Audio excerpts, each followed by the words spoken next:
All right, there we go, ladies and gentlemen. Welcome to Super Wildcard Weekend. Holy crap, this week has been, I'm just going to be honest, it's been brutal.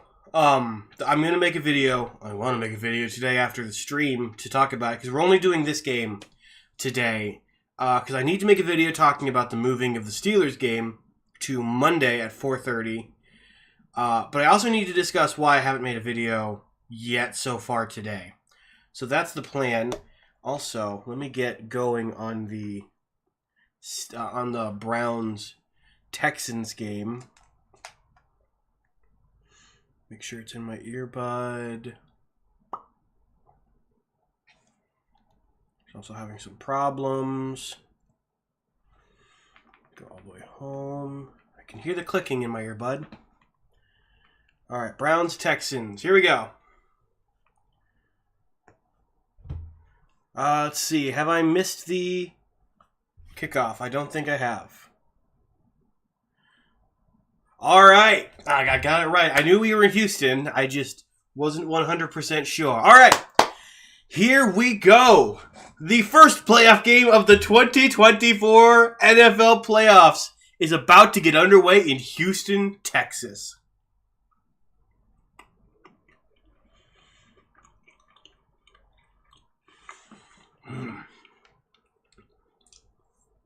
That is right, Andy. Let's go Texans. Today, we Steelers fans are Texans fans.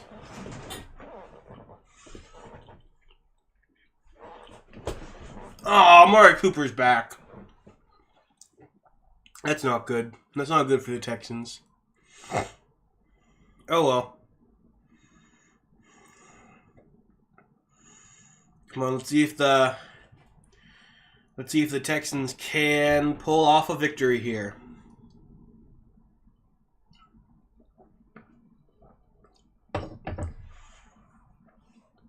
I like D'Amico Ryans as a head coach, I'm going to be honest. I really do. I mean, he's a rookie head coach with this team. He's got a rookie quarterback. This team is just a storyline. It's a storyline I really want to see play out. I think that would be really awesome. But we'll have to see. Oh man, we'll have to see how this game goes. Because I think if the Browns win, they play the Ravens next week. And I don't know if it's the same for the Texans.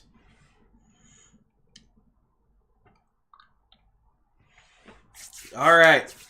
Kaimi Fairbairn is back for the Texans to kick this one away.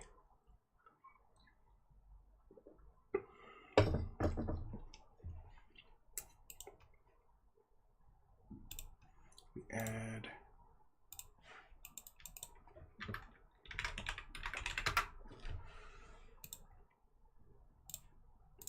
Boom.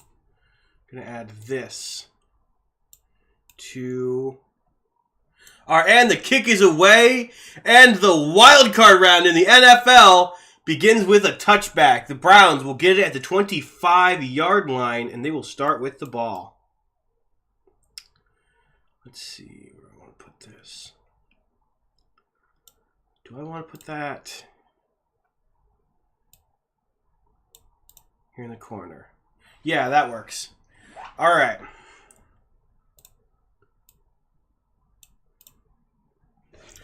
All right, here we go, ladies and gentlemen. Joe Flacco back in the playoffs under center, sending a man in motion. Takes the snap. It's going to be a handoff to the running back.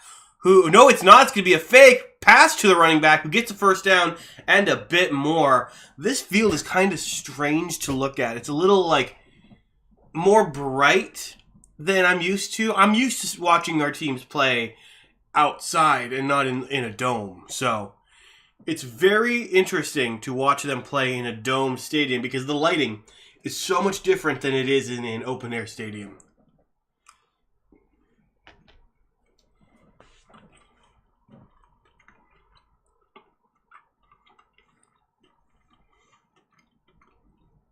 Flacco is 4-1 since starting.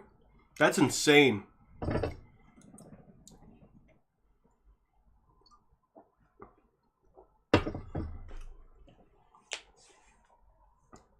Man, it looks like there's a Houston defender who was injured and off the field. Flacco in shotgun with the back lined up to his right. Takes a snap. Looking. Throws over the middle. It's caught. Past the 40 at the 41. He is wrapped up. And that is number 18 for the Browns.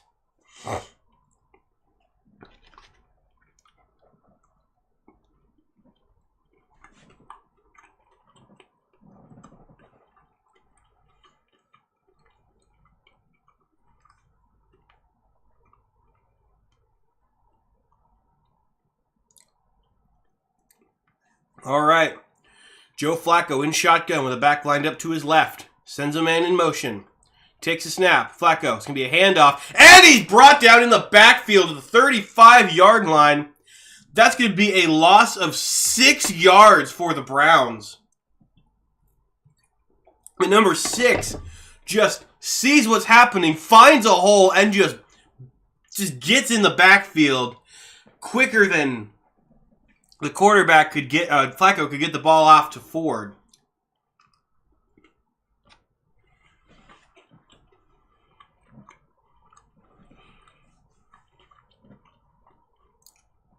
All right, Flacco in shotgun with the back line up to his right.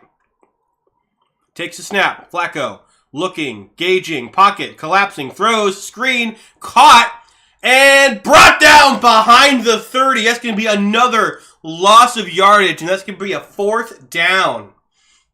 Browns absolutely destroyed on that play, on that whole drive, almost taken back to where they got the ball originally. So for a net gain, I think they got like 4 yards total out of that entire drive. Going from the 25 to about the 41 and then back to the 29. All right, so the Browns are going to punt it away after that lackluster performance by the offense. And this punt is going to sail past 50. And it's going to be fair caught at about 20, inside the 20, so at about the 18-yard line. But I think a fair catch in behind the 20 takes it to the 20. So the Texans are probably going to get it at the 20-yard line, based on what I can remember from the offseason. So the Browns, thankfully, come out of the gate looking not too great. Their offensive line becomes Swiss cheese for the defenders.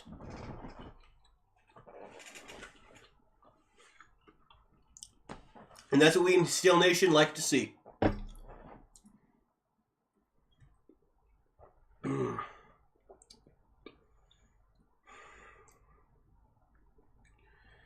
All right.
I wonder, is channel content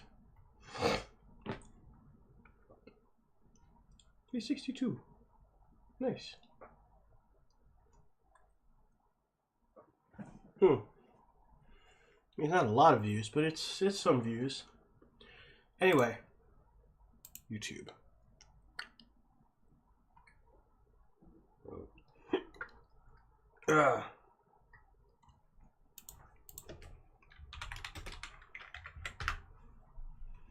Is he streaming right now? He is. Ooh. Oh, that is a nice. That is a clean looking logo. I like that.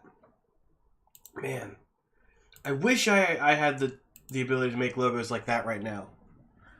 All right, we are back in Houston, getting ready for the Texans' first drive of Super Wildcard Weekend. C.J. Stroud is in shotgun. 2 backs lined up, sends one of them in motion. Takes the snap, looking to throw. Pocket kind of collapsing. Throws out to the right side.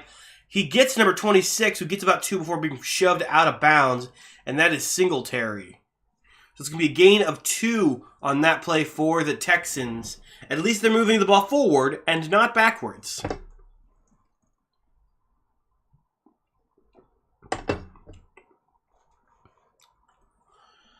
Ugh.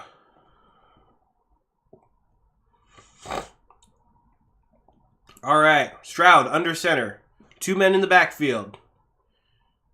Stroud takes the snap, drops back, looking to throw, throws down the middle. That is caught, and that is Nico Collins to the 41 before he's shoved out of bounds. Nico Collins with the first down and more. Let's just hope that they don't lose that like the Browns did. Stroud is given plenty of time by his line, though the line does start to fall apart there close to the end. And Stroud does get laid out by one of the defensive linemen after he gets the ball away. But that wasn't called as a penalty, as there really wasn't any time for the defender to stop running. All right, C.J. Stroud in the shotgun with a back line up to his left. Sends a man in motion, takes the snap, fakes a handoff. Drops back, looking to throw, throws it, and that is dropped. And that is Dalton Schultz with the drop. That was a perfect throw, and he just dropped it. He should have had that. That was perfect.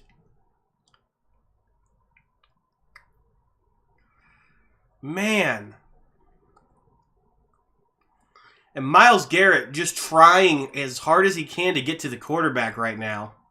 It's not working, though. C.J. Stroud just too evasive. Stroud under center. 1 man in the backfield. Takes the snap. It's going to be a handoff to Pierce, and he gets a gain of 1. Man, looks nothing like Dameon Pierce does in my Madden franchise. Dameon Pierce is the #1 offensive player every single year, and he rushes for like 300 yards a game, even in games where I throw for like 300 yards. It's insane. And I'm not like playing on like rookie. No, I'm on I think All Pro Simulation right now. I started at All Madden Arcade, and then I've been slowly going up the simulation bracket. I think I'm at All Pro right now. Anyway, all right. C.J. Stroud in shotgun with the back lined up to his left. Stroud looking, takes a snap, dropping back. He's looking, throws. That is tipped by number 85. Who's number 85? Is that Schultz again? And there's a flag on the play, so hang on. Let's go. Steelers fan, but rather they play the Browns as we own them and Flacco. I missed who the flag was on. I disagree. I want the Texans to win because I like the story. I mean, if the Browns win, we don't necessarily play them next week. If the Browns win, they play the Ravens next week. If we win, we play the winner of the whatchamacallit, the other game today. So we wouldn't play the Browns next week. We might play them in the championship though if they win. All right, Stroud in shotgun, back line up to his right, takes the snap, looking downfield, throws. That is tipped. And that brings out a 4th and 4. And that was for 85 again. And that was Brown, I think. And that's going to be 2 drops for him. 2 tips for him, sorry. And a drop for Singletary. Not Singletary. Who was the tight end? It wasn't Singletary. Schultz. I'm learning the names. I'm learning them. And a drop for Schultz, all in the same drive. The Texans coming out looking just about as bad as the Browns did on their first drive. So the Texans are back to punt this one. Punt is going to be from the 35-yard line. Line of scrimmage is obviously a lot further up the field than that. But from the 35, 34, or 36, sorry, that punt is going to fly and land and be caught and brought down at like the 7-yard line. And so the Texans get the ball down at the 7 for the Browns. So the Browns have a lot of yardage they're going to have to try and make up. And let's hope that they do the same thing that they did last drive, which is go backwards the whole time. But the Browns do have the ball going into this next drive.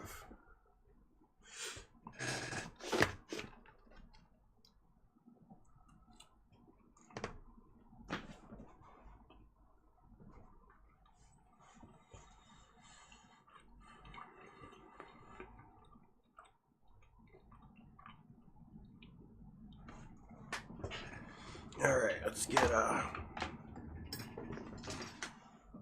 something out of the fridge here. See, I think I want a nice root beer. Root beer. Root beer. There's a root beer.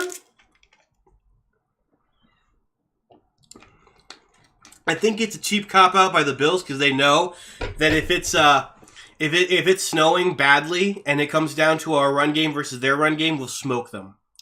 Because from what I heard, and this could be completely wrong, but it was the mayor of Buffalo's decision to move the game to Monday.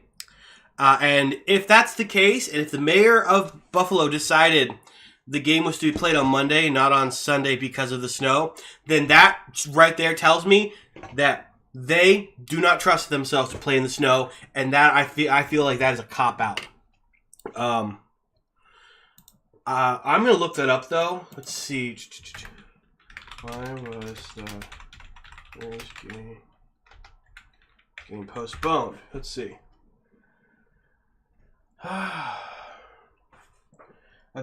Okay, so let's see. Or no, the governor, maybe it's the governor of whatchamacallit.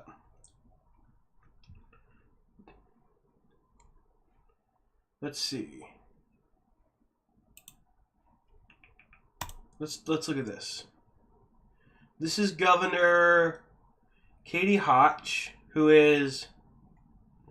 she's the governor of New York. I've been in communication with the NFL Commissioner Roger Goodell regarding the dangerous conditions in Buffalo this weekend. In consultation with our emergency response teams, Buffalo Bills leaderships in the NFL, the Bills game will be postponed to 4:30 p.m. That's bull. No. Because the game in Kansas City is being played in negative 45-degree weather, but the snow in Buffalo is going to be... No, I highly disagree. That is just because they're scared to play us. Anyway, the Browns. Joe Flacco under center with one man in the backfield. Flacco takes the snap, hands it off to his running back. Running back gets up to the 10, maybe to the 11 before he's brought down. This could be a gain of 1 or 2. I did watch a TikTok video about them saying if it was bad enough they'd move it to Cleveland, but I didn't think they would anyway, and they didn't. No, they just postponed it because they're scared of our running game. That's all that it is. They know that if they have to throw it, if they have to go up against our defense, they have to throw it because we don't have TJ Watt anymore, and our secondary is Swiss cheese. But if they have to run it, they're not going to be able to do that. So they just postponed it. Joe Flacco from shotgun takes a snap, getting bomb rushed by the entire Texans defensive line, has to throw it away and gets nothing on that. It's going to be a 3rd and 8. But yeah, if it's a head-to-head when it comes to running backs, they knew it would be better for the Steelers. So they're just like, I guess, snow, dangerous weather. No. Buffalo citizens are resilient. That's not what it is at all. You know that's not what it is. And that's frustrating to me because now it's moved to Monday at 4:30. Luckily, I start midnights on Sunday, so it kind of clears my schedule on Sunday, but it's still ridiculous. Anyway, Joe Flacco in shotgun takes the snap. Looking, time, throws, caught, and brought down at the 13-yard line. That's going to be a 4th down for the Browns. What team am I watching? It doesn't look like I'm watching the 2023-24 Cleveland Browns. It looks like I've been transported back to, 2020 or something like that.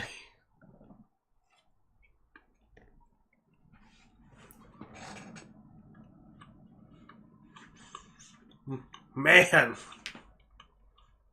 All right, Browns punting from their own end zone. So, the ball is snapped, punted away, and this one flies and falls out of bounds at about the 50. Maybe the 45, but close enough to midfield that it causes a very good yard position for the Houston Texans.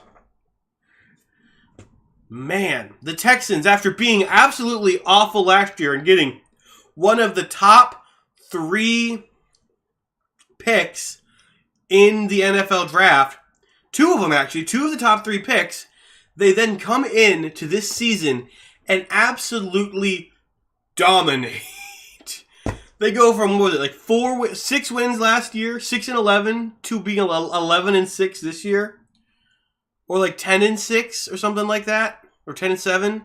It's insane. C.J. Stroud takes a snap from shotgun, looking, throws over the middle. It's caught, and it's gonna be a gain of 2.5, maybe 3, and that's Singletary.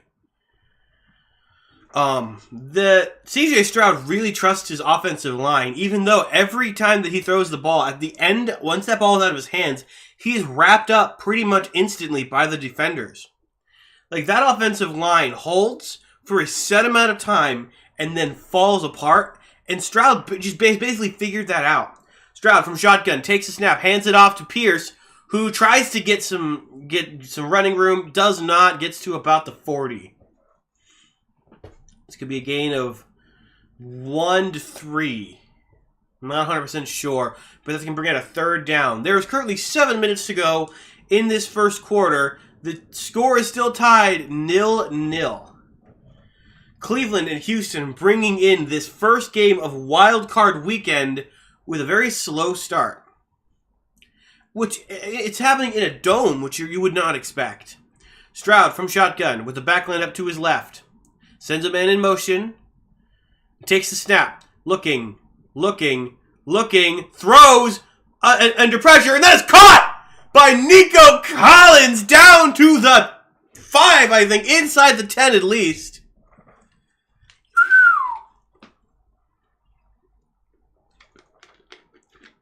Man, throwing as he's getting hit and gets that to Nico Collins.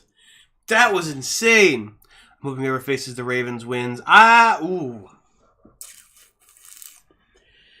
That's rough though. Because let's say we beat the Bills and then we win in the divisional round as well. And let's say the Browns win this game. That means we would then play either the Ravens or the Browns. Stroud takes a snap, but the play is called dead. And is there a flag out or something? No, timeout is taken. Houston takes their first timeout of the half.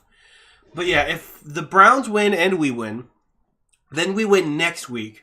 We'll then face off against the winner of the Ravens-Browns game in the AFC Championship. And if that's what happens, who would you rather we play? The Browns or the Ravens? Because it's very tricky to figure that out.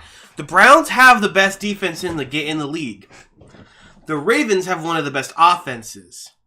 Do we think that we can power through a good defense, or do we think that we can overpower a good offense? I don't know. Anyway, C.J. Stroud in shotgun. Under center with 2 men in the backfield. Takes a snap, fakes a handoff. It's going to be a pitch, and it was almost intercepted by a defender. Myles Garrett was all over Stroud, forcing the incompletion. That was insane.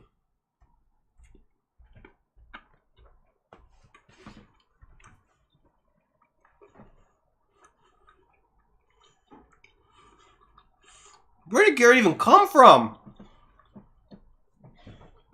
Nobody even tried to block Garrett. He just made it around.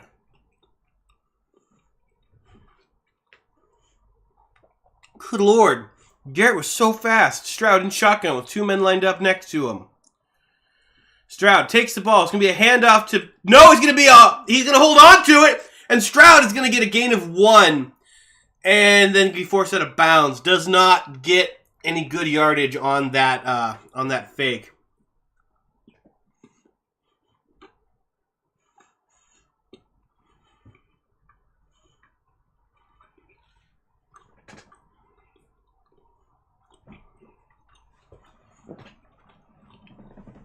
Come on, Texans.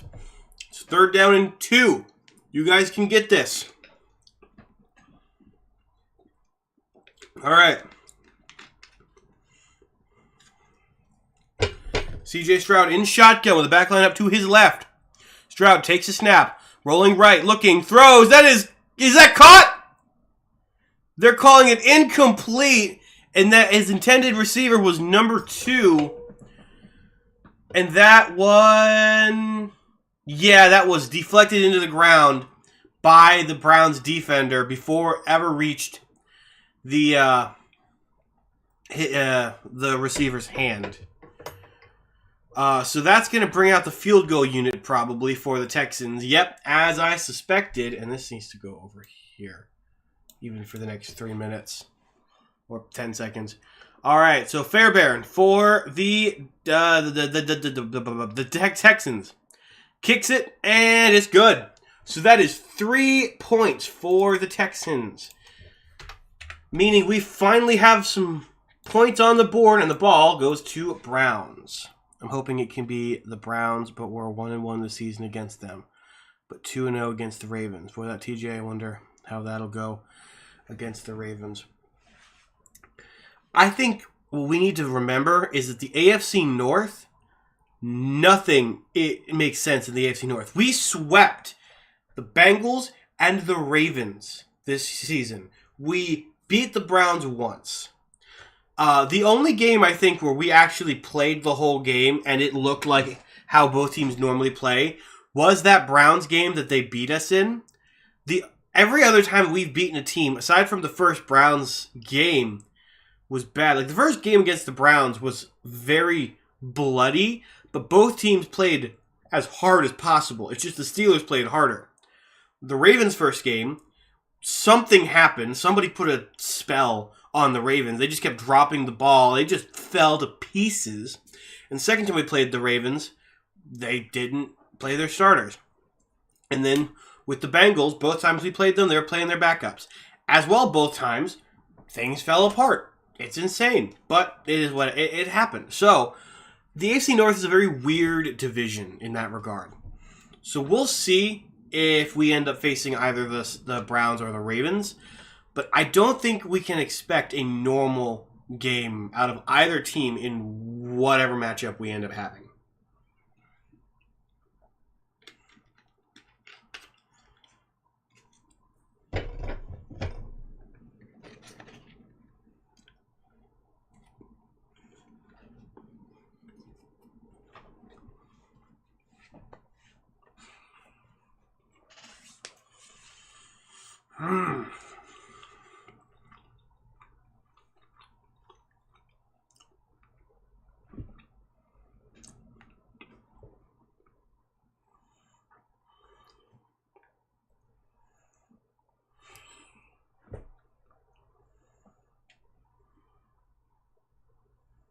Dear Lord, all these look like AI-generated images.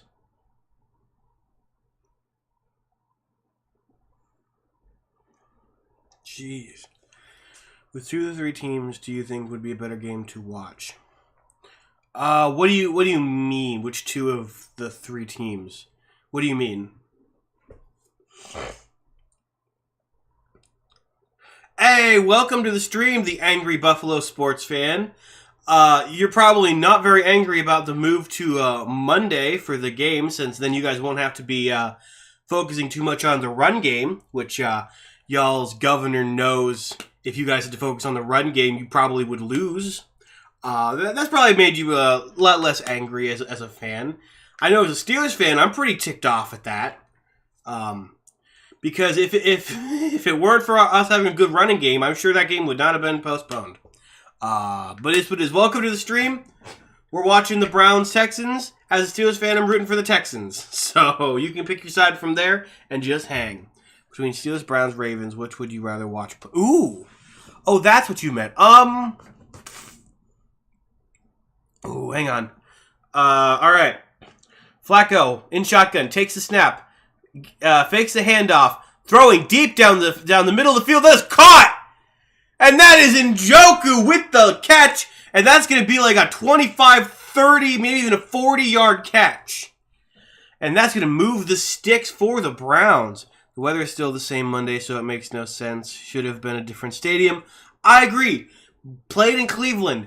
At least then, both teams have no advantage in terms of, home field advantage. I get that Buffalo wants to have home field advantage because they did make the playoffs. Danny Dimes! Welcome to the stream. Sorry, my camera's kind of glitching.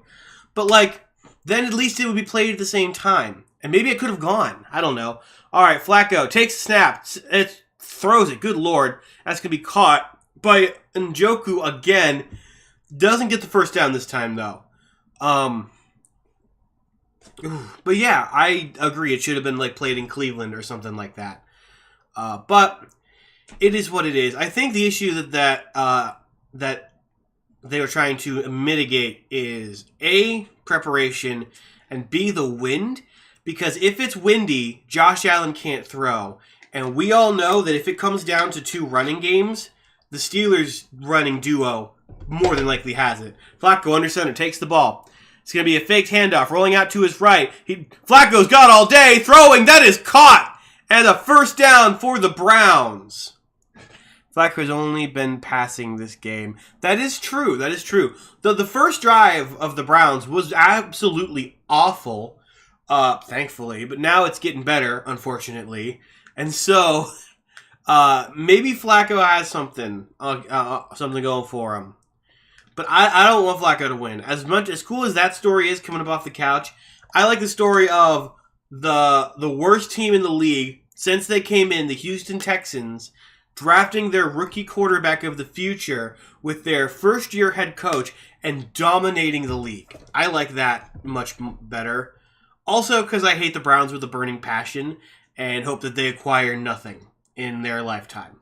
I don't hate the fans. I don't hate the players. I hate the team. If that makes sense.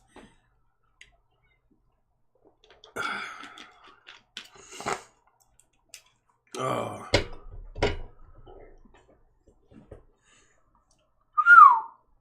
Amari Cooper since week 16 at week 16 at Texans. That's what they're talking about. The NFL ratings would much rather Allen in the next round and not Rudolph. LOL. I agree. I 100% agree, but that's no reason to change stadiums or change weather temperatures just to push that through, because then that turns into the NFL is rigging games for their own thing, for their own gain. And, so run play up the middle, gets about 4 or 5, doesn't make it to the end zone, though. That's going to be down on the 4-yard line. But that becomes very close to the NFL rigging games for storylines, and I don't like that. Because, for one, that screws us out of a potential Super Bowl run. As unlikely as it seems, we're the Steelers. BS is our friend. And if you try to stack the cards against us, that just then looks bad on the NFL. All right, Flacco fakes a handoff, throwing, and caught, and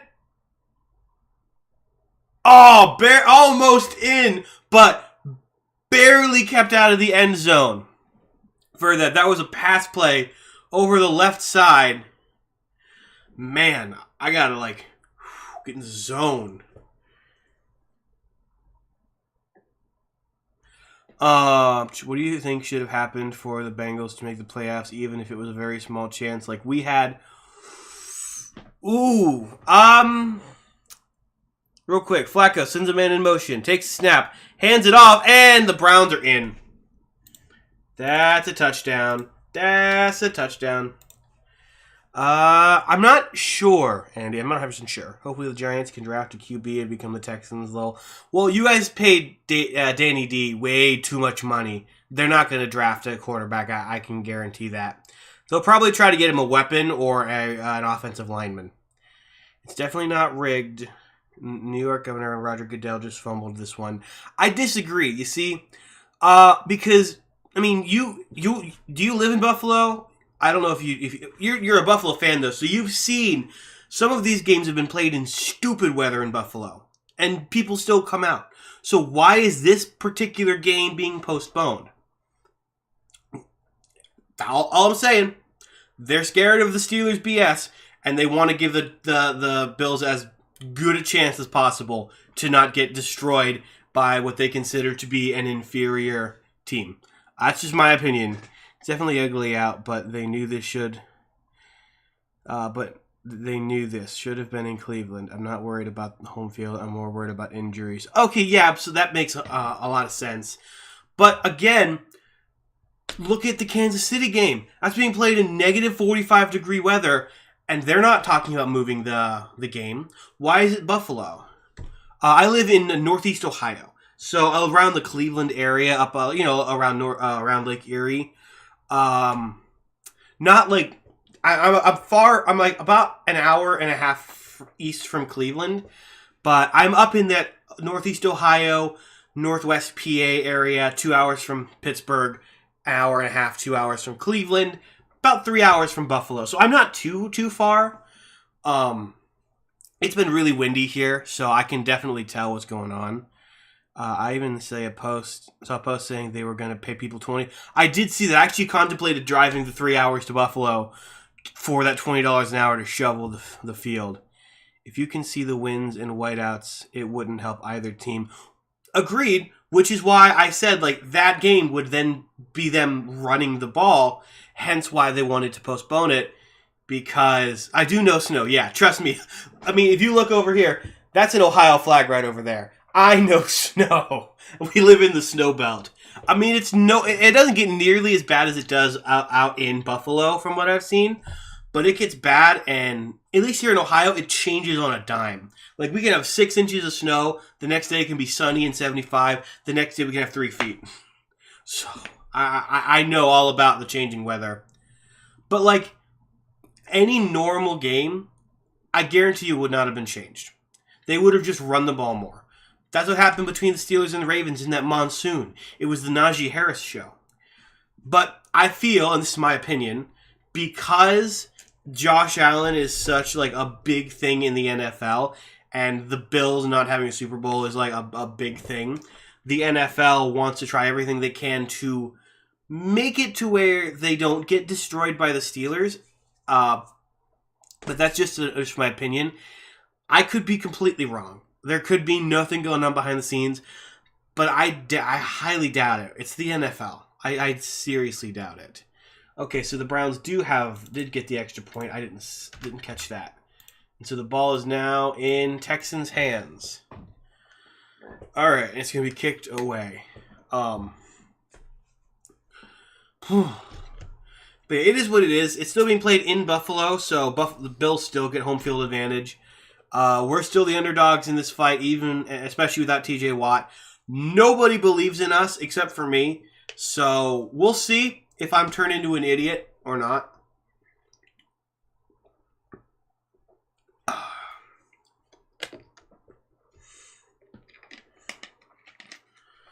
But we'll see.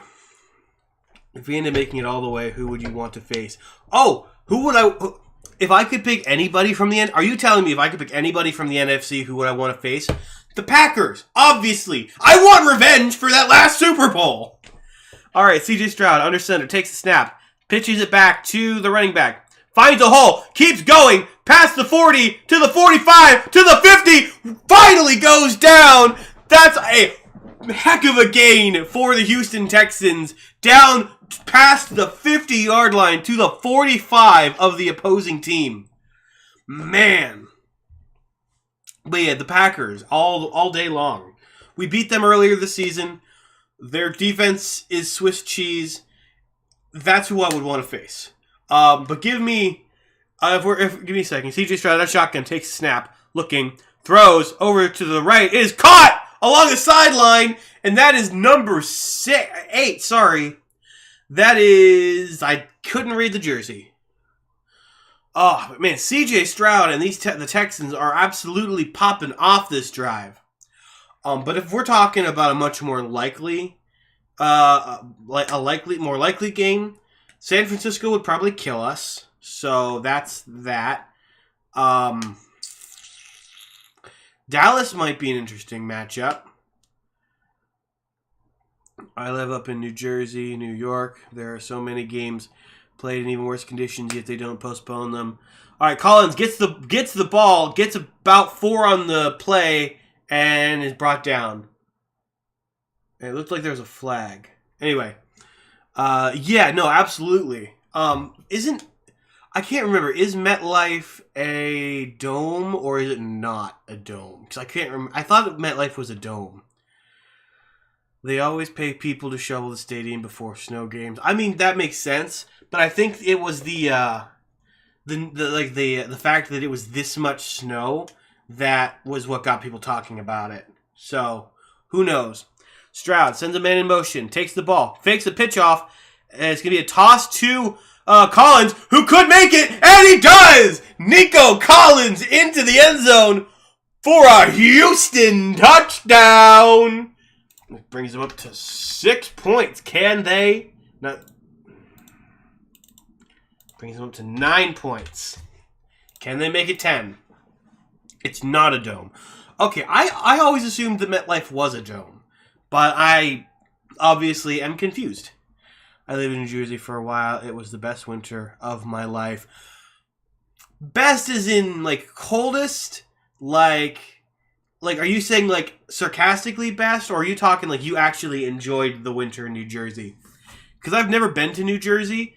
But I know in Ohio, the kick is up and it's good. In Ohio, the winters here are awful. Because, like, I'd understand if it, like, gets cold and then stays cold the entire winter. And, like, we get snow. And, like, you pull your winter jacket out of storage and you put it on every day. And you get yourself some special heated pants. And you know what to expect. But that's not how it works here. No. One day, it was, oh, really? In New Jersey? That's odd. Huh. What year was that? Because in Ohio, it's literally, I mean, you probably know what it's like. I'm sure Buffalo is somewhat similar. But it's like, one day, it's, here's 80-degree weather and sunny. Next day, here's -10 and snowing. Then, here's 45-degree weather. Here's -2. Here's another 80-degree weather day. Now it's frickin' raining. Here's a tornado. Hasn't been snowing up here these past couple of years. It might this year, though. We're supposed to get a lot of snow here in Ohio this next month or two. So we'll see how that works. But, like, things have been changing, definitely. Things have been changing a lot. Ooh, and there's an injured Texan.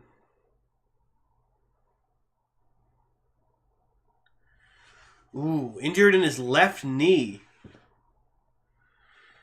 We should all make a new invitation to where we can easily get snow out of the stadiums without shovels, like a massive vacuum. I got an even better idea.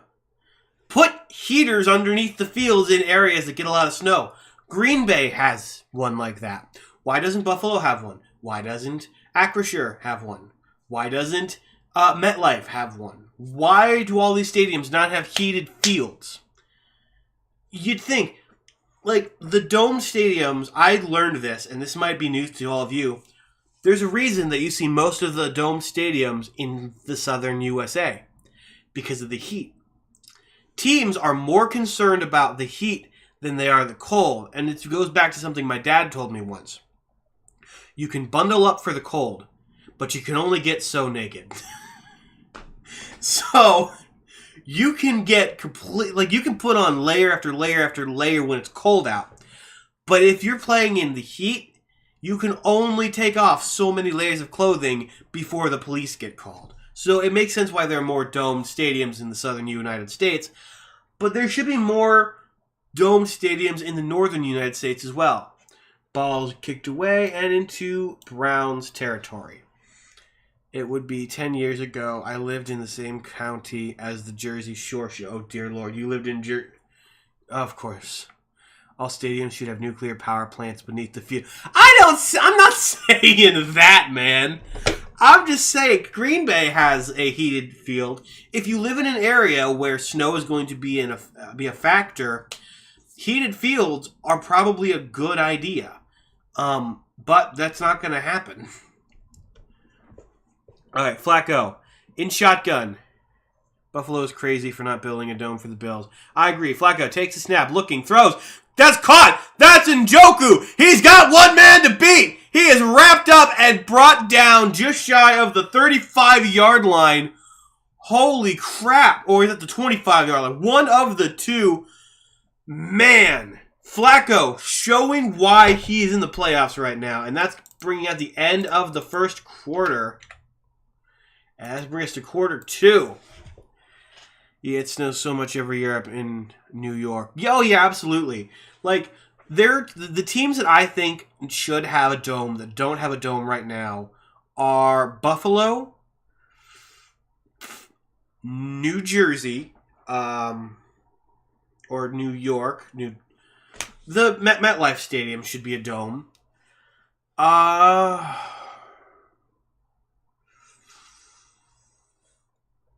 Lambeau Field. Minnesota's already got one. I don't know. Heinz Field. You know what? Screw it. Heinz Field should definitely have one. At least that's lower on my list. The MetLife needs a new field before. Oh no, I agree with that. I'm not saying this isn't one or the other. Because a dome would require MetLife Stadium to be rebuilt. A new turf is not going to require a complete rebuilding of the stadium. MetLife turf been taking souls for years. Oh, I know. Trust me. Actually, the Steelers just released their thing. Steelers 24 opponents. I have a feeling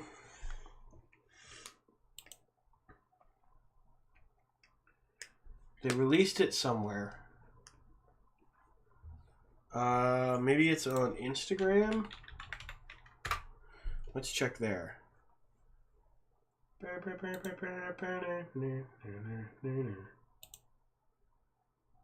to... Come on, no, go. I want to go to the Steelers Instagram page.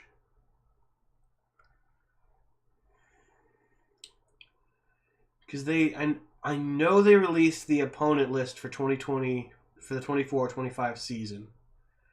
Where is it?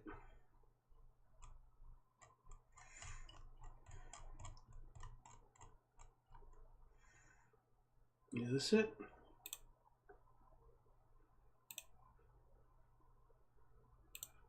That's not it.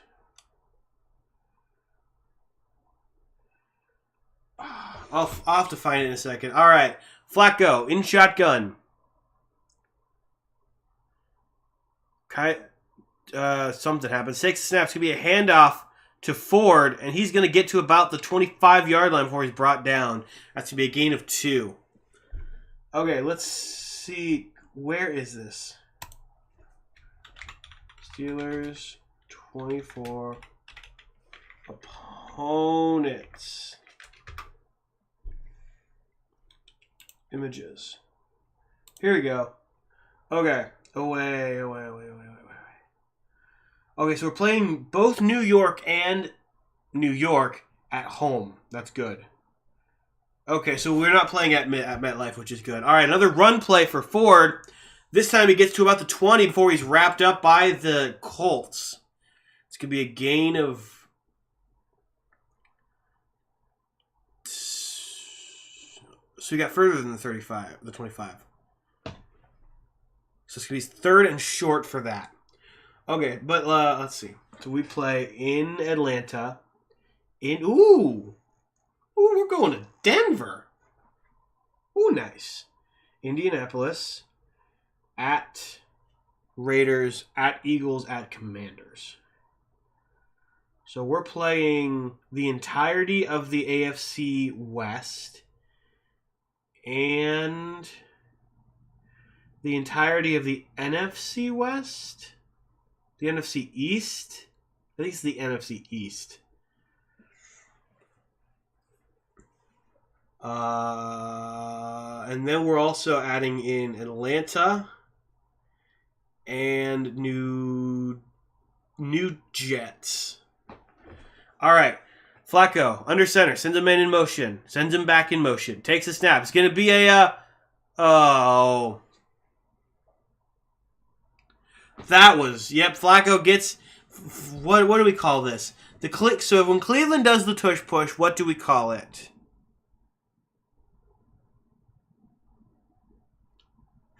Oh my gosh. The flush. When the Browns don't do the tush push, it's called the flush. Flacco does the flush, and he gets the first down. Of course he does. All right. Flacco, looking old and tired, in shotgun.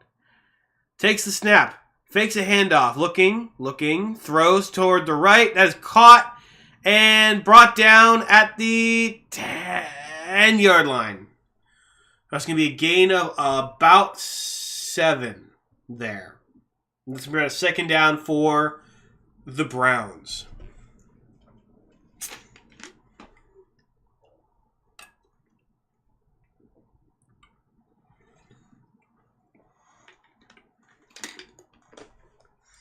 Man, I hope we can play the Eagles like they've been playing recently when we play them next year. Because that'd be fun. I think it'd be really fun. Flacco, in shotgun with back lined up to his right. Takes the snap. Looking. Pitches forward. That is caught. Running. Touchdown. Touchdown, Browns. Great. 13 for the Browns. I'm starting to hate this.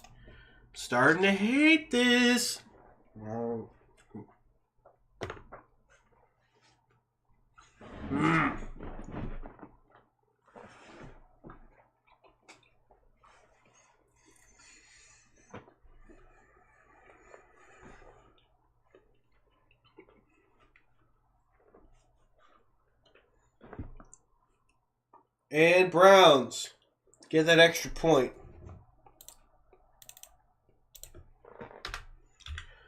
All right, it's now 14-10, and the ball is going to the Texans. Whoop-de-doo! Man, watching games like this that aren't Steelers games, I would normally sit here with my phone just... But my phone's up there, so I can't really do that. I need to get like a second phone or something. Especially if I'm going to keep using my phone as a webcam.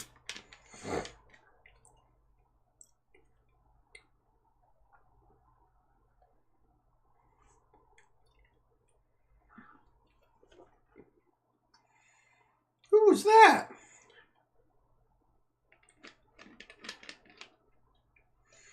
Anyway. Did they announce who we're playing the preseason next year? I don't think they did.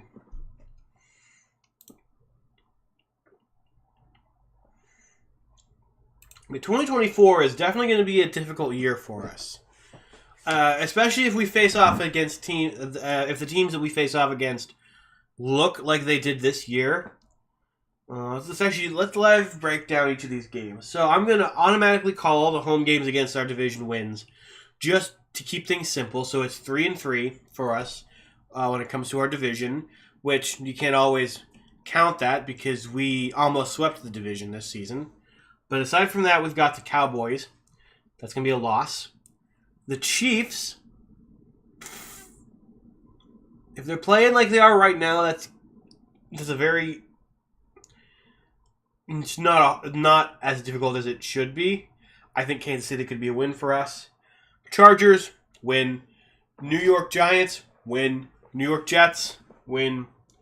Then away, Atlanta, might be hard, but I think that'd be a win. Denver, I think that one could come up as a Denver win. However, they don't have Russell Wilson anymore, so we'll have to see what who they end up going with after the season's over. Colts, They already beat us. It could go either way. Raiders could go either way.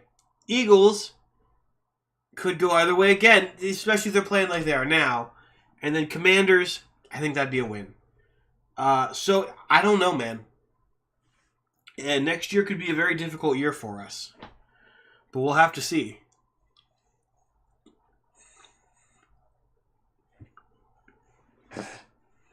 All right, we are back in Houston.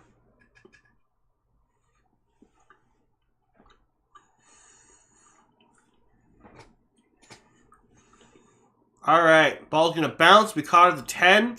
Returned to the 24.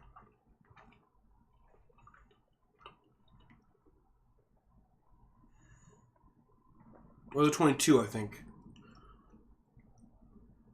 One of the two. I don't know.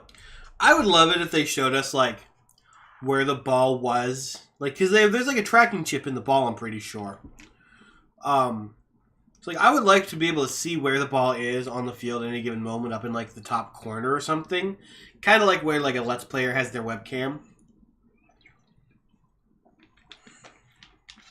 That's who Buffalo played this year. All right, Stroud takes a snap. Looking. Throws over the right side. It's caught. Number 9. Jukes some players. He's got room to run. He just got to beat a man down the sideline. He's going. He's gone. Houston with the touchdown. That is how you football. That's who Buffalo played this year. The NFC East and the AFC West. Okay. All right. And then who were your extra opponents? Well, because we've got the Jets and then the Colts? Is that an extra? I think the Colts are an extra. Yep, absolutely. Man, that was insane. And the Texans are back to put up an extra point, and they do. So the score is now 14-17 in favor of the Bills. Have the Bills put out their opponent schedule for this season? So do you guys know who you'll be playing come next season yet, or have they not put that out yet? Because like this came out really late last year. Commanders and Jaguars. Okay. Wait. Are the Commanders not a part of... Oh, wait. It's Eagles, Cowboys, Giants, and Commanders, right? Aren't the Commanders in the same league or in the same division as the Eagles?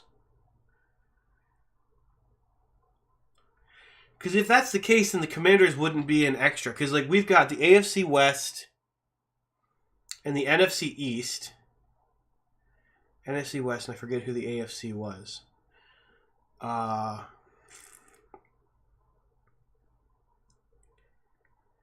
Because the NFC East is Philly, Washington, New Jersey, and Dallas. Because our extras this year are going to be the Jets, and then I think the Colts, because the Colts are in the same division as the Texans. We don't play the Texans. Okay, so yeah, the Colts and the Jets are our two additional teams in 2020 in the 24-25 season. Because in the other division is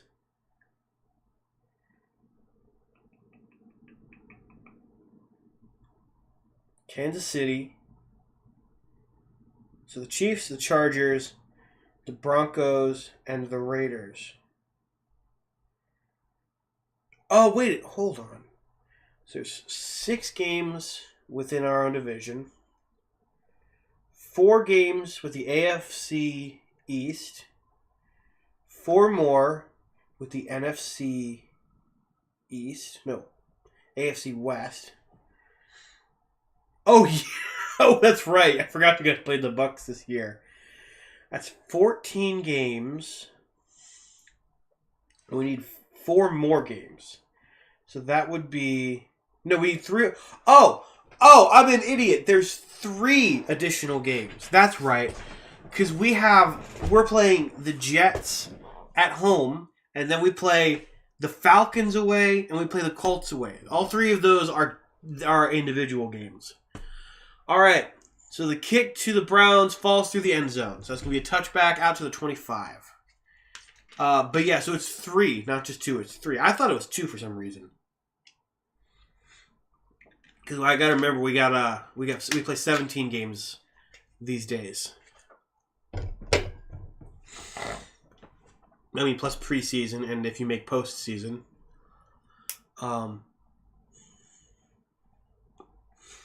But yeah, this is definitely not the easiest schedule that I've seen in recent years. All right, Flacco in shotgun with the back lined up to his right. Flacco takes the snap, fakes the handoff, drops back, looking to throw, throws over the middle. That is almost caught. Ooh. And there's no flag for defensive pass interference. I feel like that should have been a defensive pass interference flag, but it's the Browns, and I'm A-okay. And yeah, contact was made before the ball got there. No flag was thrown, and Flacco's looking for a flag. Flacco, Joe Flacco. Yeah, the other AFC game was the Bengals. Oh, that's right. The rematch from last year when they accidentally, when DeMar had his incident. Oh, ooh. My team loves to fall apart whenever we play Joe Burrow. Maybe we should draft Joe Burrow before next week. You know what I mean? Oh, Steelers with Joe Burrow on the sideline for the Bills game. That would be incredible. I honestly hope that on Monday we see the classic playoffs Josh Allen. That'd be nice. Not for you guys though, obviously, because the classic playoffs Josh Allen is like a toddler trying to eat food. You know what I mean. Joe Flacco in shotgun with the back line up to his right. Takes a snap, fakes a handoff, rolling out, this time backwards, throws to the right, caught by Ford, and that's going to be a loss of 10 yards on that play. Yikes. It's going to be on a 3rd down. Woo. Pretty people. But yeah, I would love classic playoff Josh Allen. And just the Madden curse. I want to be the reason that Madden curse continues this year. Obviously, we haven't seen Allen's playoff stats. You haven't. No, but I've seen his Super Bowl rings. Flacco from shotgun takes a snap. Looking. Pressure coming. Pressure gets to him. He's down at the 12-yard line. Flacco gets sacked. Left for a few minutes to keep my phone percentage decently high till tomorrow, and glad to see Texans on top. Oh yeah, you can't win games when your coach constantly gets out-coached. We talking my coach or your coach? Because if we're talking that, then that's fair. About my coach, that's fair. If we're talking about it for you guys, then what's y'all's excuse? Because y'all almost didn't make the playoffs this season. All right. Browns going to be punting this one away from their own end zone. This looks surprisingly similar to a couple drives ago. That ball falls. It is caught around the 45 and is returned, not the 45, sorry, the 35, and is returned to about the 42-yard line. My coach. So your coach is constantly getting out. That makes sense then, yeah. Because Mike Tomlin, as long as he's been in the league, he's definitely gotten complacent. But, I mean, losing him would be like losing Bill Belichick 2 years into a rebuilding season while still winning. Like, if Bill Belichick, after Tom Brady left, had drafted a guy, they'd gone 2 seasons, had a winning record both seasons, and been in playoff contention both seasons, and then got fired, then I think, Stroud wrapped... Is that Stroud? No. number 31 running back, wrapped up in the backfield for the Houston. That's going to be a loss of 1. But like that would basically be like us firing Mike Tomlin right now. And now, like, not only is Mason Rudolph on fire, but Kenny Pickett, with the new offensive coordinator, has the chance of being really freaking good. But we'll have to see. And that's what I'm hoping to see. C.J. Stroud in shotgun, takes the snap, looking, throws. Number 26 doesn't get to the line of scrimmage. That's going to be another loss of 1. Houston going the wrong way. Speaking of which, where do you guys think Belichick's going to land now that he's been given the axe in New England? Because there's a lot of places I think that Belichick could possibly land, but then you've also got to take into consideration the other coaching free agents, like not Sean Payton, who just got fired up in Seattle. Pete Carroll, that's who it was, and then the guy from Tennessee. All right. Stroud in shotgun. 2 men lined up next to him. Takes the snap. Dropping back. Looking deep. Throwing deep down the field. He's got someone wide open and he trips. Nico Collins on the route. Could have gotten another easy touchdown, but he trips. Oh, man. Oh, but which one though, Danny? Which one? Because the Titans just got rid of Mike Vrabel, who was easily a really good coach. And why would they do that to then bring in Bill Belichick, who he played for? I think the Chargers would probably go for Bill Belichick, honestly. Houston punts it away. That was hysterically short. That was caught at the 10, fair caught, so that's going to be moved out to the 20. The Titans, I feel like, I don't know what the Titans are going to do. The Chargers are definitely probably going to try and get Bill. And then Pete Carroll, I think might... Or, Bill actually might go to Atlanta, now that I think about it.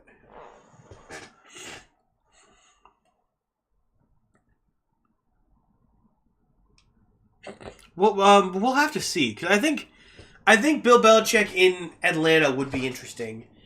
Pete Carroll might then go to Tennessee, maybe. Actually, no. I think Pete Carroll would be the only head coach that would accept the Panthers coaching position as a challenge. Because he's been with Seattle for so long. He might accept that as like a, can I get this Panthers franchise to work? And then I think...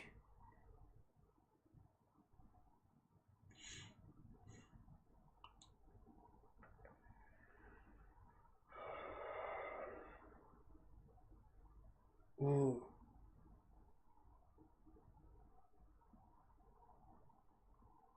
Who would go to the Chargers?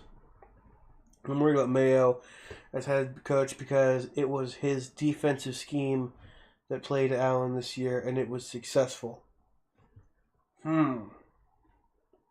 So what you're saying is that they replaced Belichick with another Belichick? I mean, if it works. I don't know, though. I don't like the Patriots because of the Brady era. So, we'll see. Also, when did they start calling this Super Wildcard Weekend? It used to just be the Wildcard round. Why is it now Super Wildcard Weekend? What is it going to be next? Super Divisional Weekend? And then Super Championship Weekend? And then the Super Bowl? I don't get it. I am looking forward to the Olympics, though. Oh, the Olympics are going to be fun this year. But no. The Olympics I'm looking the most forward to the next time the Spring Olympics come around, or the Summer Olympics, because they're going to be in Los Angeles, and there's going to be flag football and motorsports, baby, my two favorite sports. Anything with with American football and a bunch of cars going in circles. Flacco in under center with a man in the backfield. Flacco sends a man in motion. Takes the snap. It's going to be a handoff to the running back who's going to find a little bit of room and is going to get 6 yards before he's wrapped up by the defense. The super duper wild card weekend. The super duper one of a kind, out of this world, extravagant wild card weekend of doom. That should be what they call it. That would be beautiful. But yeah, if the Patriots get a head coach that's good, they could become a very good team again. And that's kind of scary. Flacco, in shotgun. One man next to him, takes the snap, fires over toward the left hash, caught, and that's going to be first down. The very sad wild card weekend because my team isn't... Dude, your team hasn't been in the wild card weekend conversation since like week 4. I'm sorry, but the Giants have not looked good all year. I don't think that this is very surprising. I've got stuff hanging off my hat. Where are my nail clippers? Flacco in shotgun. Sends a man in motion. Takes a snap. Looking. Fakes a pitch off. Rolls out to his right. Escaping pressure. Starts to run. Slides and gets helicoptered by a defender. That was insane. Like, he hits Flacco as he's sliding and then just starts spinning on his back like a turtle. Yeesh. Alright. Taking this off. Yes, I do have hair on the top of my head. So you guys can admire the hat hair while I deal with some of what's been bothering me the past couple of days. Flacco, in shotgun, fakes a handoff, throws it down the left side, and out of bounds. Let's see, anything? Okay, we're good. Oh, there's still a few things, but I can live with those. Oh well. There's a flag on the play, so let's see.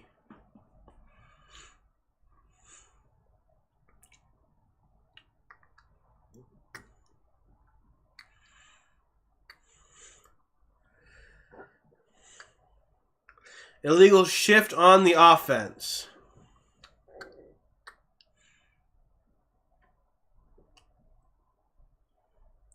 That did not look like an illegal shift, but I'll take it because the offense is the Browns. Come on, Texans, knock these guys out. You got this. Sucker punch them. Let's go. All right. I keep missing the cheerleaders, man.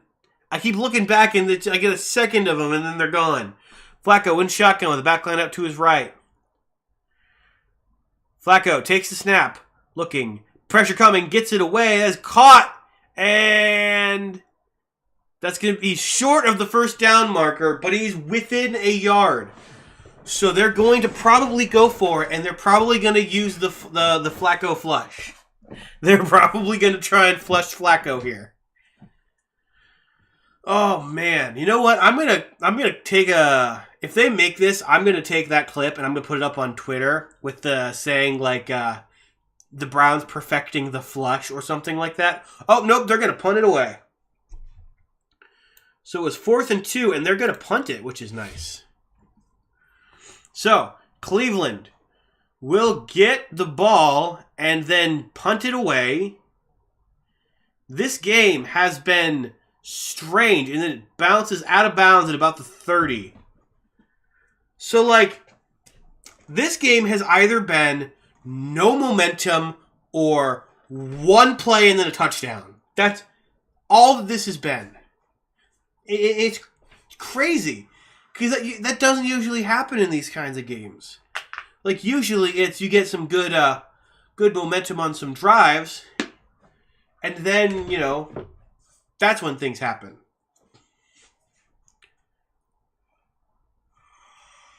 Oh, man. I'm so glad I'm only doing the one game today. then tomorrow I'm not doing any of the games because I start midnights tomorrow night. Oh, God. Yeah, I gotta be at work at 10:45 tomorrow night. And then I get off at 6:45 in the morning. And then I come home and I go to sleep. And then I get up and I stream the game at 4:30 tomorrow afternoon. And then as soon as it ends at like 8, I have to get in my car and go to work. Or at least I gotta leave for work at like 9. Well, okay. If I left for, like, so I usually start work at 6:45. I would leave for work at 6. Or 5:30. So if I leave at 9:30, yeah, if I leave at 9:30, I should be fine. Oh.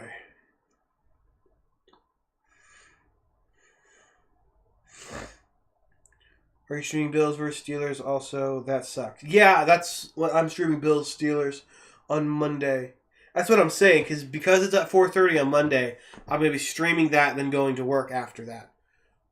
Which is actually kind of nice. Like, I like the idea of going to work, getting off of work and going to sleep, sleeping for 8 hours, then getting up, doing my stuff for the day, like my YouTube stuff, before work.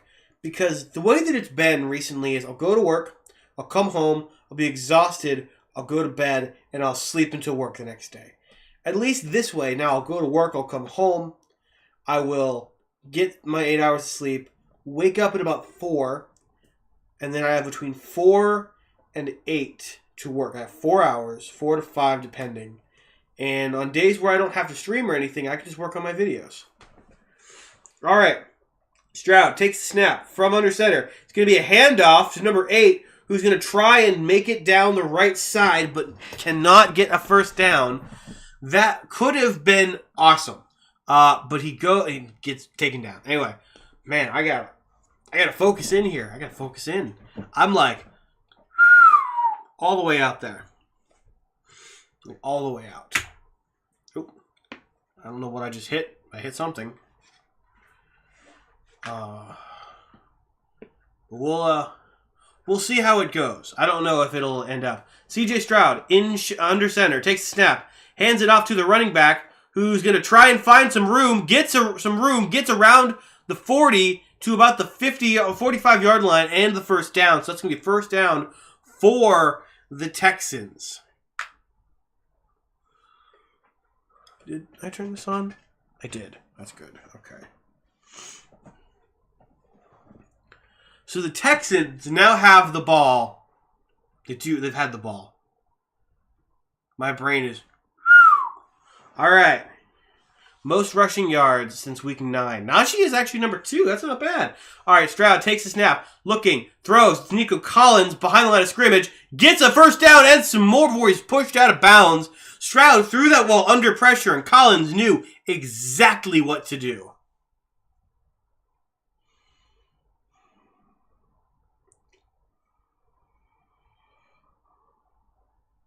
And number 6 from the Browns was just hauling butt trying to get to Stroud. And Collins gets the ball behind the line of scrimmage, turns the corner inward, gets not only to the line, but the first down. And that's going to be first and 10 for the Texans. Stroud, under center, takes a snap, fakes a handoff, throws toward the left side. That's caught. Number 19 gets to the 40 of the Browns, a little bit past that, maybe to like the 41 or 2. In Browns territory with 3:40 left to go in this first half. Houston up 17-14 of the Cleveland Browns in Houston. Stroud is 10 of 15 for 199 yards and 2 touchdowns this game. One of those touchdowns came on a massive play to number 9 down the sideline. Stroud, 2nd of 4, in shotgun, back lined up to his right. Collins takes a snap, hands it off to his running back, who gets brought down in the backfield. It's going to be a loss of 1, bringing a 3rd down and 5.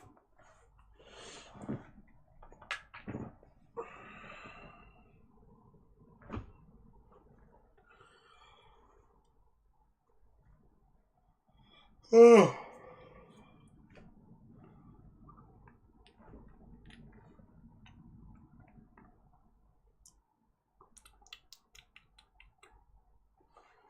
Man, I'm kind of tired. All right, Stroud in shotgun. Back line up to his left. Stroud takes a snap. Looking, pressure coming, gets it away, and that is incomplete.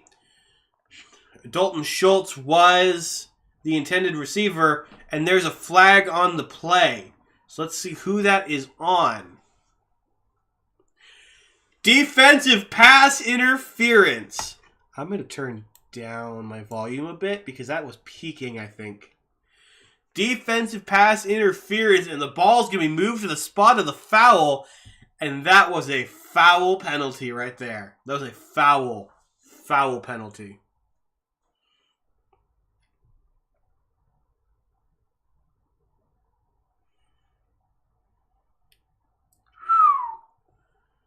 So Houston's going to get a 1st and 10 from the 27-yard line. Stroud going to take the snap, hand it off.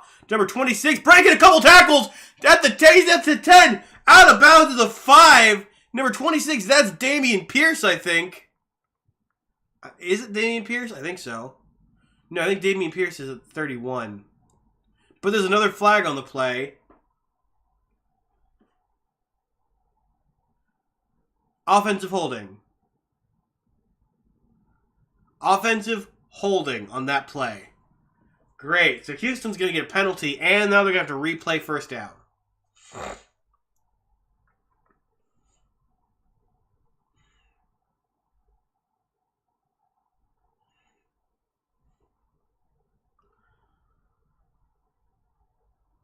Man, well, that's not great.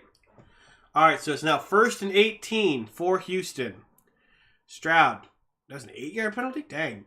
Send the man in motion. CJ Stroud. Shouting. And the 2-minute warning has come. All right. So, we have made it to the first 2-minute warning of the playoffs.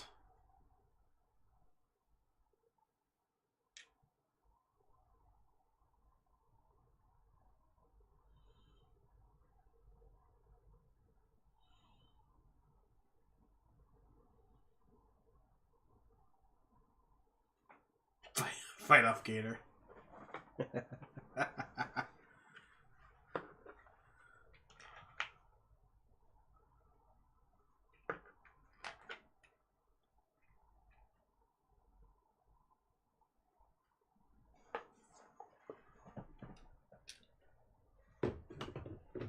Oh man, this game has been not the most entertaining, I will say.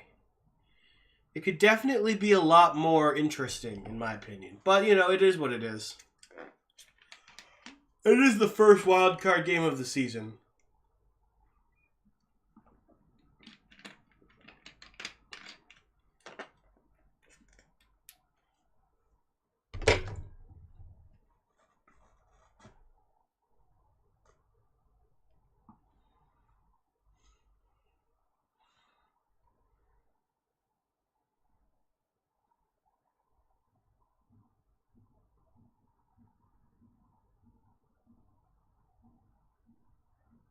Yeah. Oh.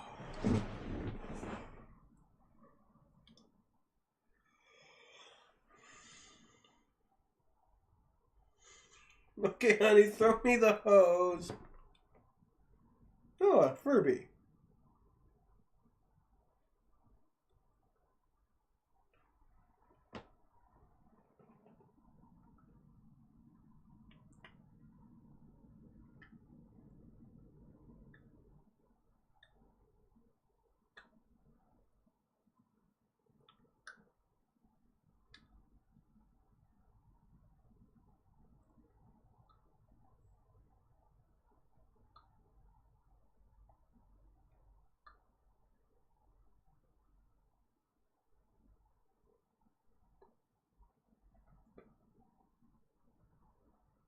I might actually watch this this halftime show because there's some interesting things going on.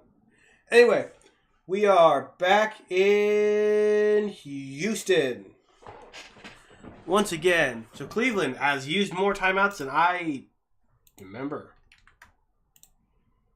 So, all right.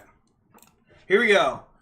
C.J. Stroud under center, sends a man in motion. It's going to be a pitch back to number 26, who's going to dodge a tackle but get brought back down in the backfield again. It's going to be a loss of 2 on that play.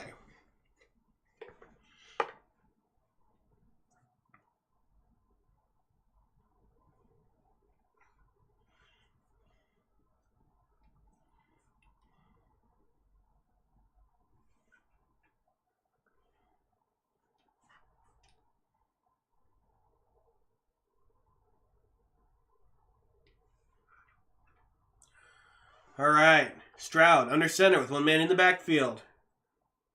Stroud takes the snap, fakes a handoff, rolls out to his right, looking all the time, throws, down, caught, touchdown! Number 86, Dalton Schultz with the touchdown for the Houston Texans.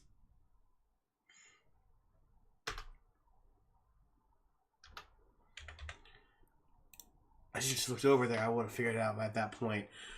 The Texans up 23-14. That's 4. This one's 5. And this one is 6. There we go. Nice. I cannot wait to have a set for these videos. Schultz puts a kick up. Not Schultz. Sorry. Good Lord. Texans puts up a kick. And it is now 24-14. Texans over the Browns.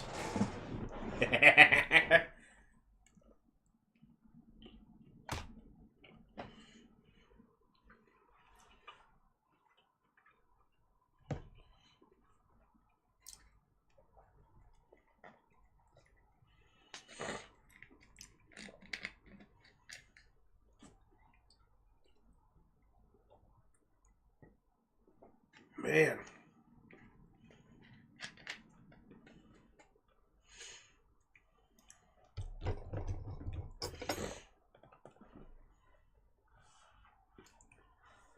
What a first half this has been so far for the Texans. And now, with 1 minute and 11 seconds left to go in the first half, the ball is going to be in Cleveland's hands.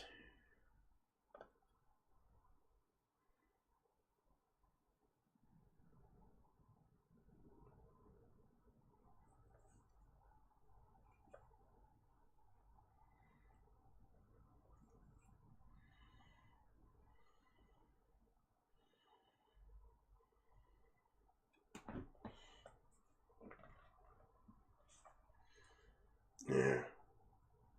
Freaking Peacock. I will not be watching tonight's game. That is not happening. No, I'm not getting Peacock.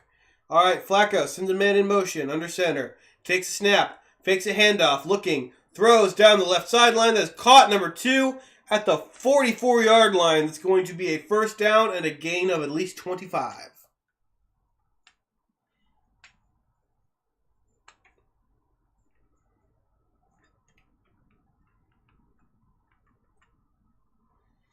All right, Flacco in shotgun, takes the snap, looking, throws, left side, incomplete. Intended receiver was number 2 once again, and that is Amari Cooper.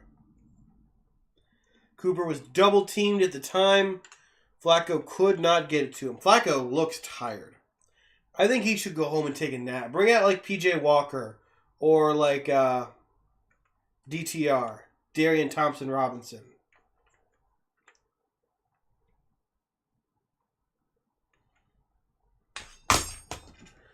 All right, 2nd and 10. Flacco in shotgun. Flacco takes a snap. Dropping back. Looking. Pressure coming. Flacco sacked! Oh, yeah, baby! Flacco is brought down behind the line of scrimmage. And that's going to be a loss on the play.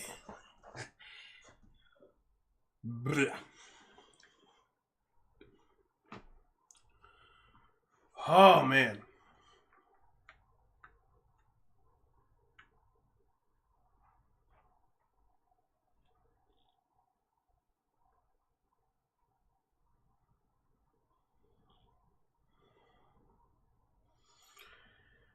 And it's gone to the half. Which means, I think that means that Houston gets the ball back at the beginning of the second half. All right, so Houston's going to receive, meaning we are at halftime, my friends. We are at halftime. Holy crap! It looks like the players on the Dolphins team are just. Some of the Dolphins players don't have coats on. They just have sweaters. Dear Lord. All right, so let's look at the games that we have in Super Wildcard Weekend. So, welcome to halftime, ladies and gentlemen. First up, we have this game, Browns versus Texans. Currently, Texans are up 24 to Browns 14. Then tonight, in freezing conditions, you have the Dolphins-Chiefs game at 8:10. What? I just heard shooting.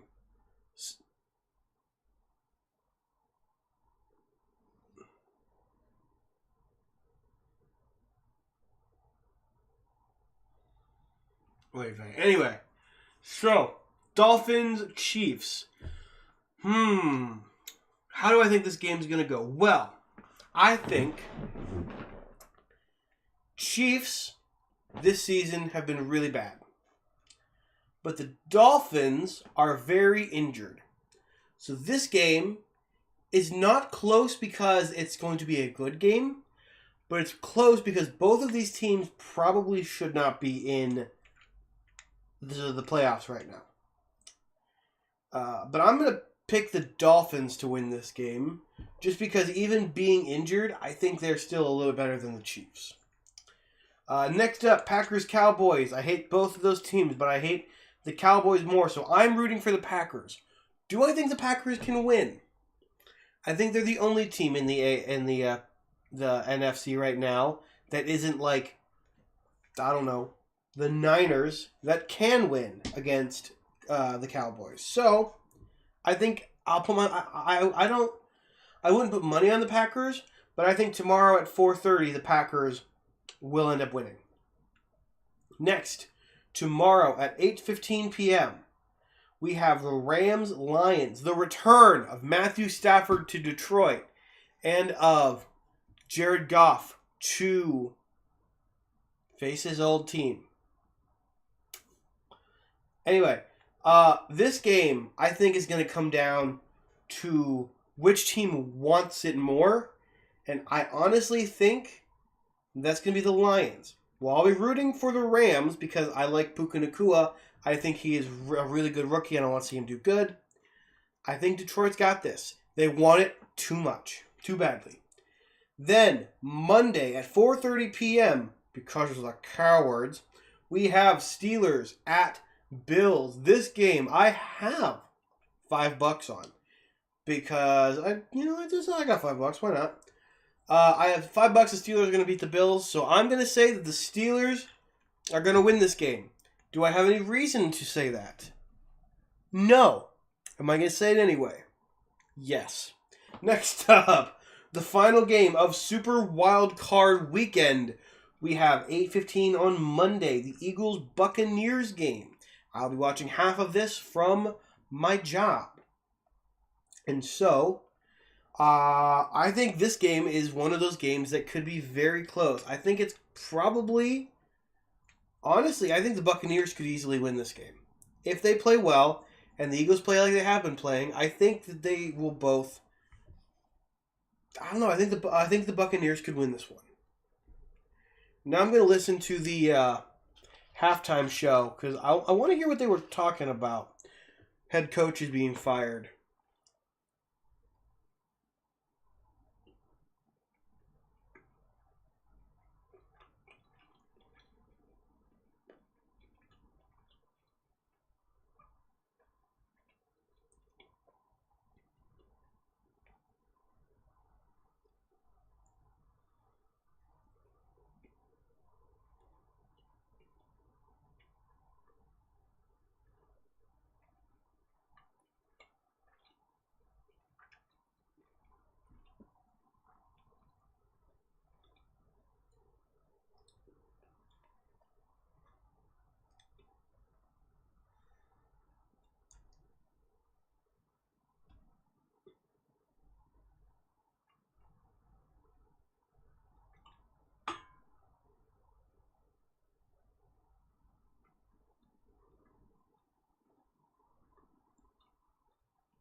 I feel that, man. mm.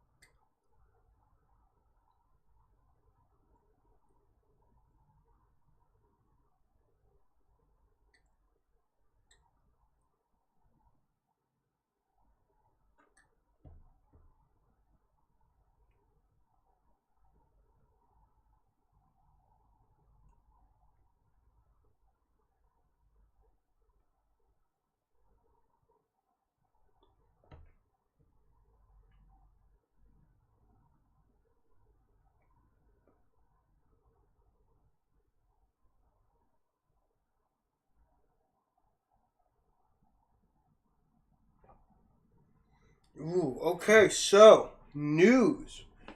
News. Tomlin is entering the last year of his contract with the Steelers, and at season's end, I'm hearing he's going to take a step back to converse with his family about his possible future with the Steelers. That don't sound good. Means we have 1 year to get better and maybe keep Tomlin around.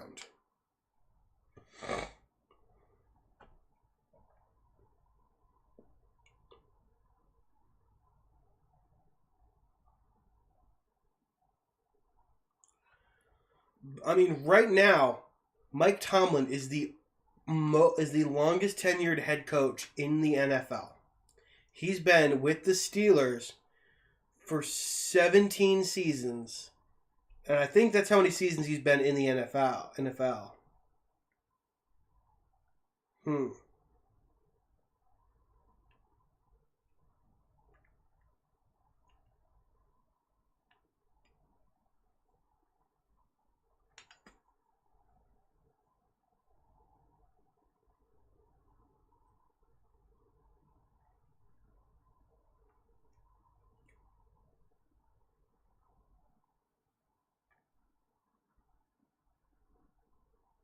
I wonder if I have a Peacock subscription. I don't know if I do or not.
You ever heard of a bank offering deductions off of your loans for a sports team touchdown? I mean, that's cool. Doesn't seem legal or at least smart. But I mean, they are associated with the Browns, so maybe that would explain why then, because they know the Browns don't score touchdowns.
All right, we are back. I should have taken a nap. All right, for quarter 3, everyone gets their things back. There we go. All right, Texans getting the ball first in this second half.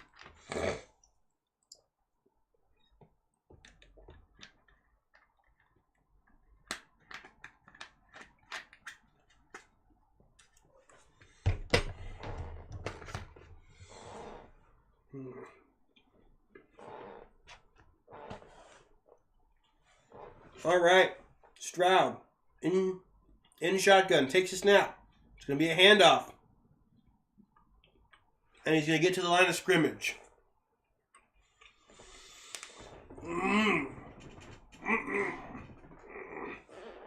That's going to bring out a second down for the Texans.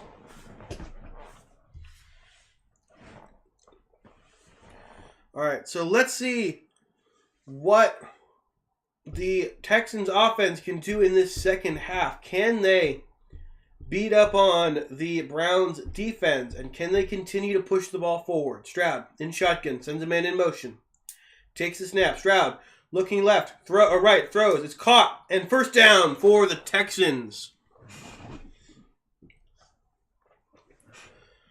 All right, it's gonna be a 1st and 10 for the Texans. C.J. Stroud absolutely obliterating all expectations of him from before the regular season started. On his way to his first ever playoff victory with Houston in his first ever career season. C.J. Stroud under center. 2 men behind him. Takes a snap. Pitching back. That is number Singletary, I think. Is that Singletary? I don't know. But he gets to the line of scrimmage. Maybe one more, but that's about it. Bobby Slowick, team's offensive coordinator. This angle looks like he's like 15. Okay, now he looks a little bit older.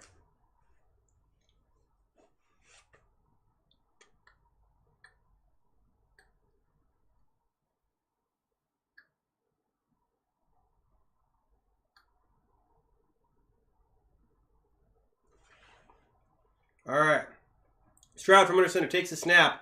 Chase throws, caught number 19 across the line of scrimmage and is pushed out of bounds to be a gain of 3.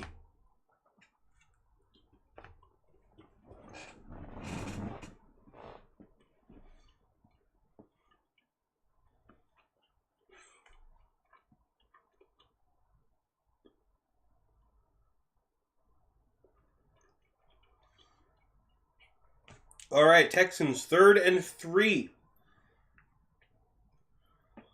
Stroud in shotgun. Back lined up to his right. CJ takes a snap. Looking. Throws. Caught by Nico Collins at the line of scrimmage and immediately sent backwards. That's going to bring out a 4th down for the Texans. And that is going to end this current drive by Houston.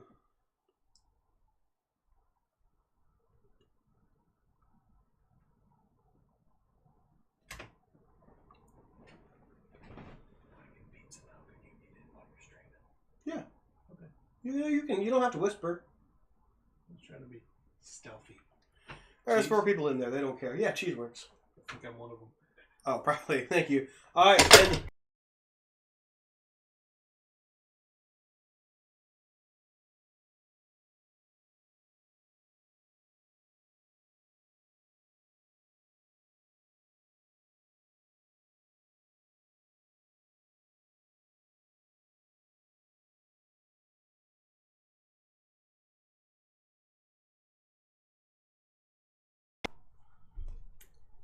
there we go. All right. Football over in the Browns territory. But there's a flag on the play. Hang on.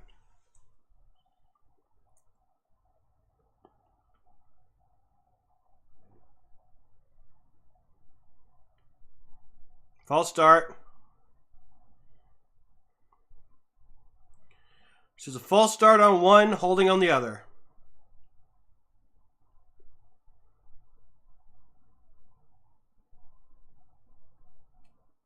Illegal formation. Cleveland. Holding Houston.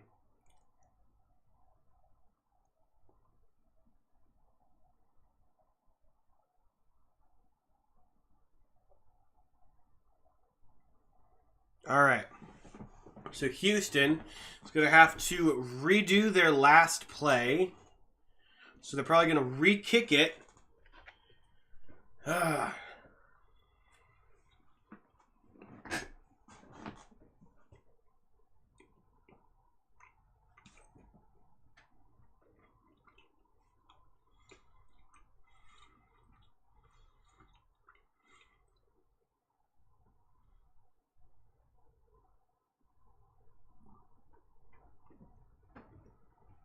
All right. So let's hope that we actually give them worse field position now. So the Texans back to punt this one away once again. And another penalty is called.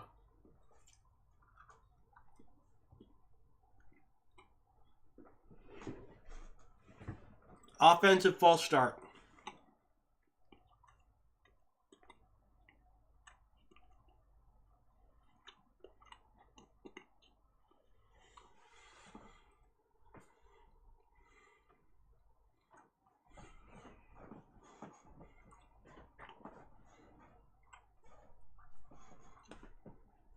All right, let's try this a third time. Texans back to punt it away.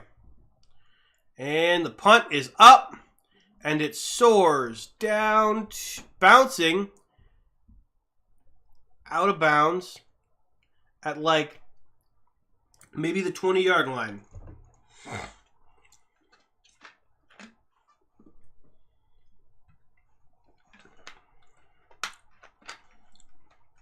All right.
I like that gimmick. Level 2 guy thing.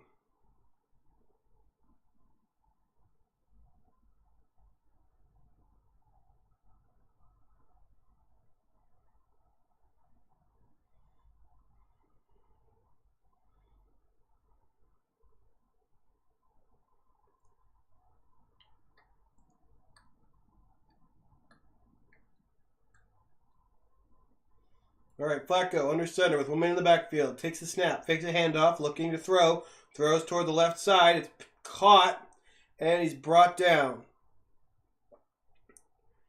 It's going to be a gain of a couple to the 22-yard line.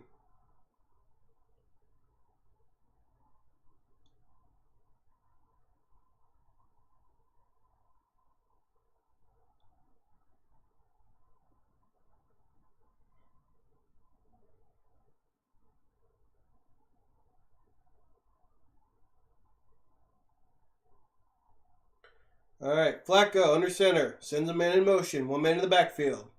Flacco takes the snap. Looking, throws over the middle. That is caught. First down. And a little bit more down to the 32-yard line. And there looks to be a Houston injured on the ground. A Texan.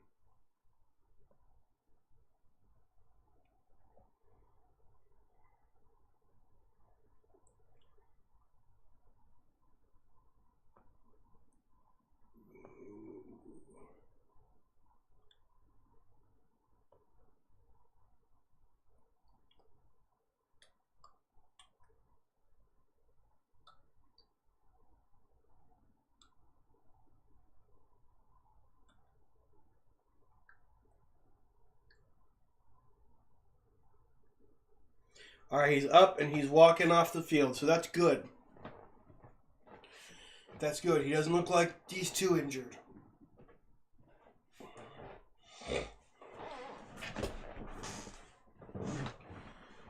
Joe Flacco, once again, under center. He really likes them under center. Sends a man in motion, one man in the backfield. Flacco takes a snap, hands it off. It's number 27. Tries to find a hole, gets down to about the 39, doesn't get the first down. It's a couple yards short.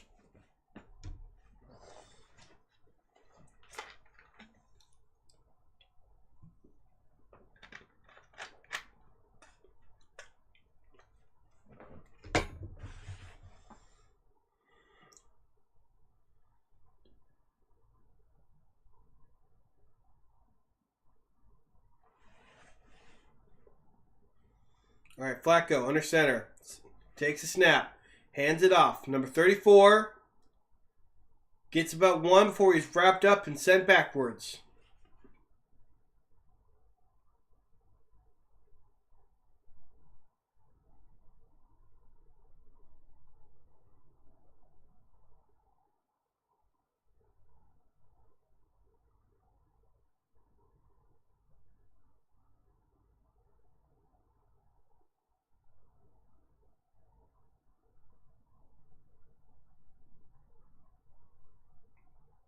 Flacco under center. One man in the backfield.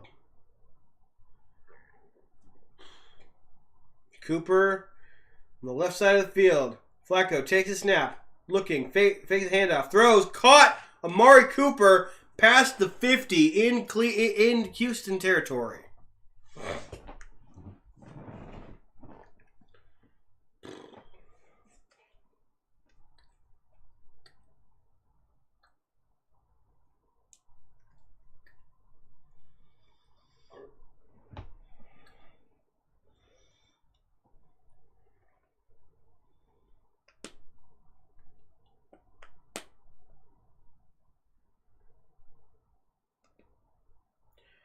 All right.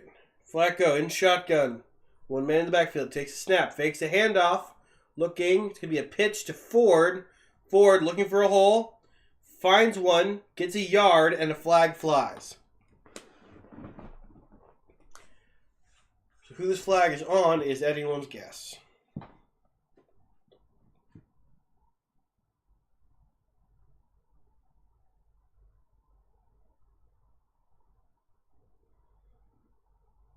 Offensive holding, yes. Automatic 10-yard penalty for offensive holding, and they're going to replay first down.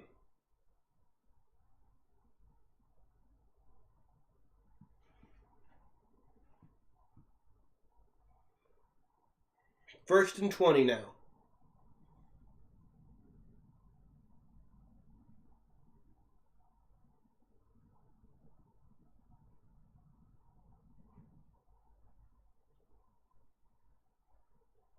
Flacco in shotgun. Back lined up to his right. Switches. Back lines up to his left. Flacco takes the snap from the shotgun. Throws down the right side. Caught, number 18 at the 50-yard line. Brought down. It's going to be a gain of about 5.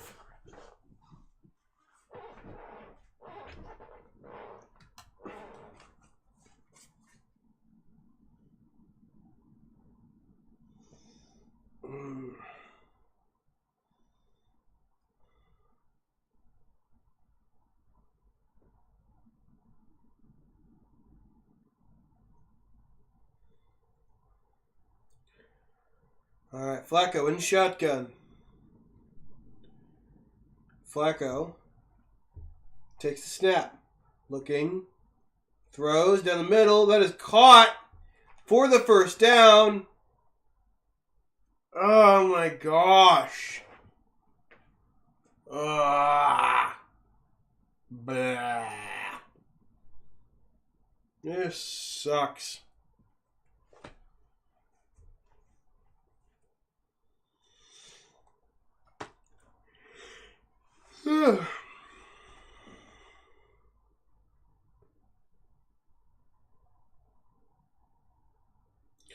Flacco in shotgun with the back lined up to his left.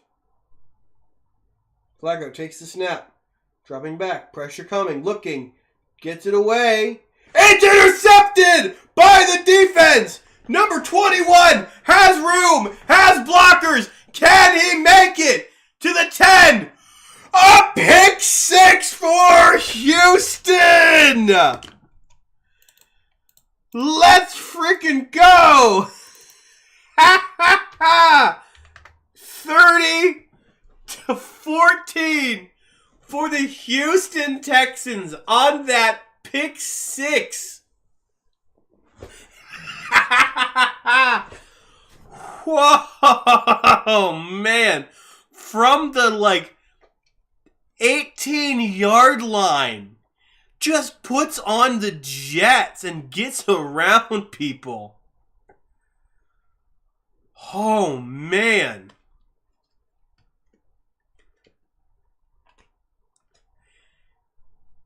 And the extra point is good. Dude, the Browns lose this game. I got so many people at work I can make fun of. So many people said, oh, man, the Steelers, they're going to get blown out. The Browns, though, we're going to win. Even if the Steelers lose this week. I will rub this loss in their face if they lose. Oh, man. They've been so snobby about the fact that the Browns made the playoffs this season. So snobby.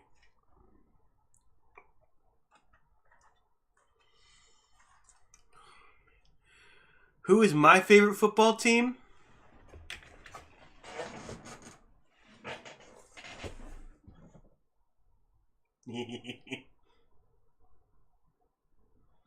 This should answer your question. Woo!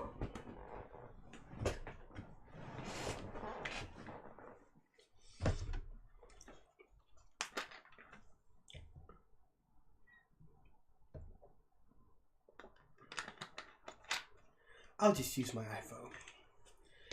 Man. See, I am a Pittsburgh fan till I die. My favorite team is the Ravens. Did you say my favorite team is the Ravens? The Ravens! Actually.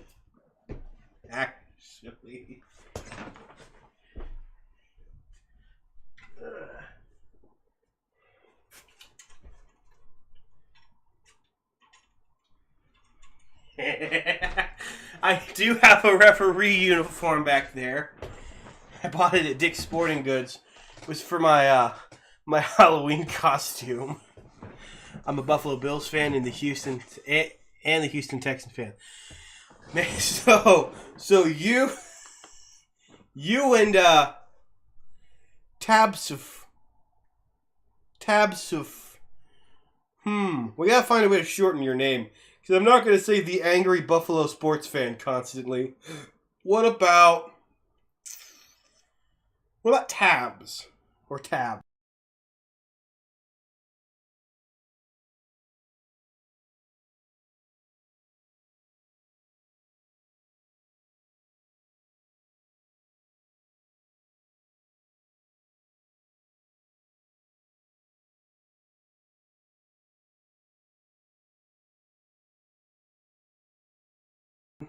There we go. Okay. Roger Goodell is at the stadium, which just goes to show that he has terrible taste in teams. Unless he's there rooting for the Texans, in which case, very good. Tabby. But no, angry works. I will refer to you as angry. Definitely not Taft's. Taft. Robert Taft. American president. Also Laffy Taffy. I don't know. Anyway, back to the Texans game. Yeah. So at least Johnny, at least you got a fellow Bills fan in here, and you've also got a fellow Texans fan because I do like the Texans, but I am primarily a Steelers fan. Flacco from under center takes the snap, passes it to right side to number 18, steps out of bounds. It's gonna be a gain of between 5 and 6. Cleveland Browns, first team in last 20 years to make postseason after leading NFL in turnovers, 37.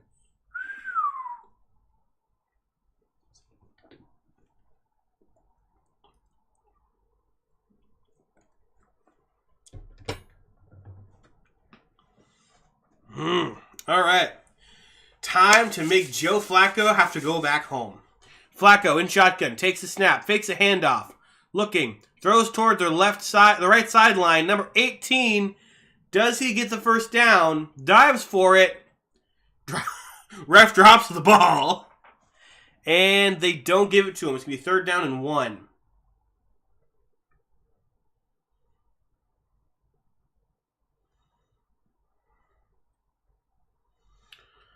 All right, still 14-31. Can the Browns? That's the question, can they? Flacco hands it off, and he is brought down behind the line. 4th down and 3.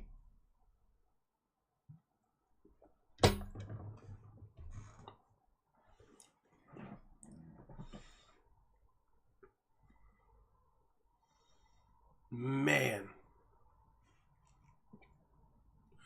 Man. Looks like they're going to try and go for it. It's 4th and 2. Flacco in shotgun. A back lined up to his right. Sends a man in motion. Flacco takes the snap. Looking to throw. Throws. Intercepted! And that's going to go to the house for another Houston pick 6. And I just watched like chips and stuff rain on the field. Houston absolutely rocking the house right now when it comes to defensive scores. 2 consecutive drives. Man, Flacco's gotta be livid right about now. Man.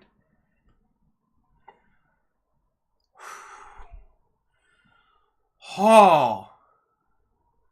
And Houston puts up another extra point to make it 38-14. I wonder, is this the highest scoring game that I have streamed? I think it might be. I think this has got to be the highest scoring game that I have streamed to date. Man, that's insane. I mean, it has to be. Even quarter 3. Woo! Dear Lord. Like, even in the 3rd quarter, that is more than double the score. And with the way that the Browns are playing in this second quarter, or second half, sorry, it definitely does look like that this is the game.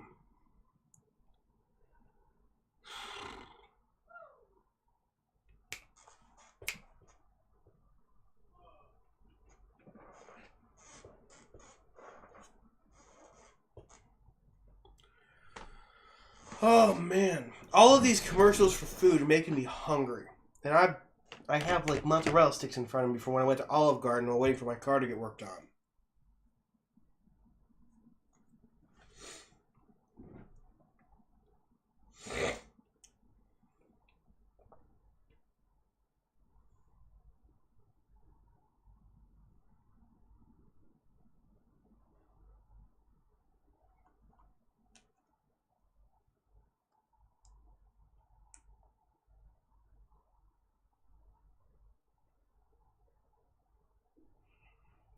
Oh, happy day.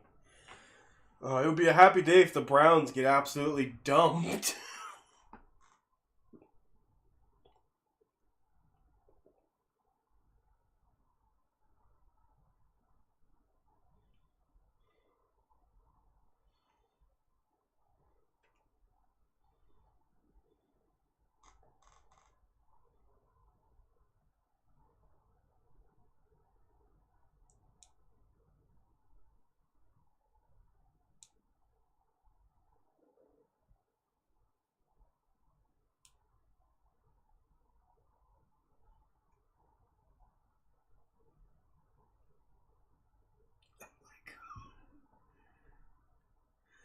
Okay. I gotta watch the new Ted TV show. What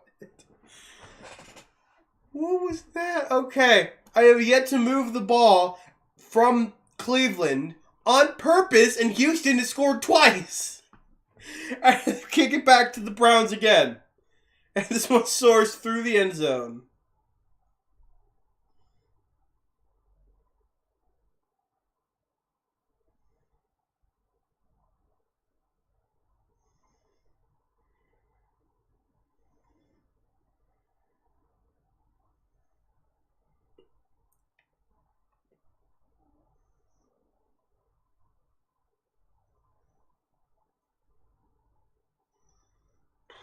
All right.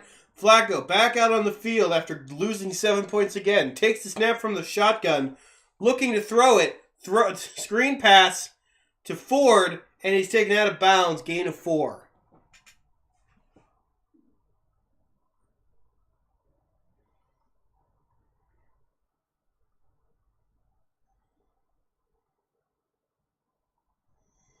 Flacco, 23 for 29, 235 yards, a touchdown, and 2 pick sixes. I do not have Peacock. I also will not have the energy. Last time I streamed 2 games in one day, I fell asleep during the streaming of the second game. So, unfortunately, no, I will not be streaming that game. I'll be streaming tomorrow. I'll be streaming one of the games tomorrow. I might not, actually. Because one game starts at 4:30. And I have to work tomorrow night, and I want to get some sleep after church. So, I might not, actually.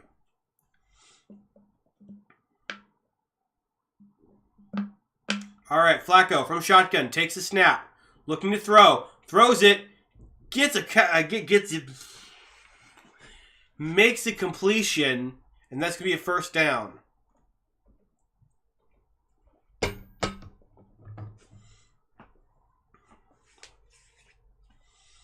Man, those helmets are ugly. Just the all purple, nah. All right, Flacco from shotgun takes a snap. Throws over the middle, caught, brought down. That's Njoku. Be second down.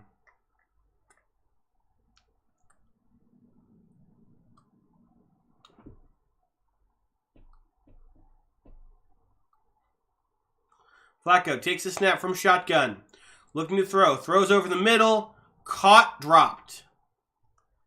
This could be a 3rd and 7.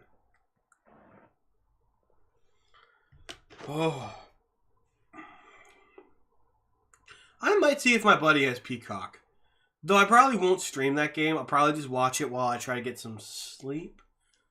Actually, maybe I'd take an hour nap before church tomorrow. Go to church, come home, get some sleep, then go to work.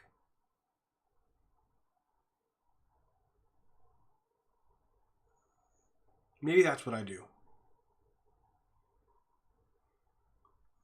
Just to try and get myself ready for the night shift. All right. Flacco in shotgun with the back lined up to his left. Got 2 minutes and 40 seconds remaining in this third quarter. Flacco takes a snap, looking, throws, caught at the 40. And that's going to be a first down. And that's for who?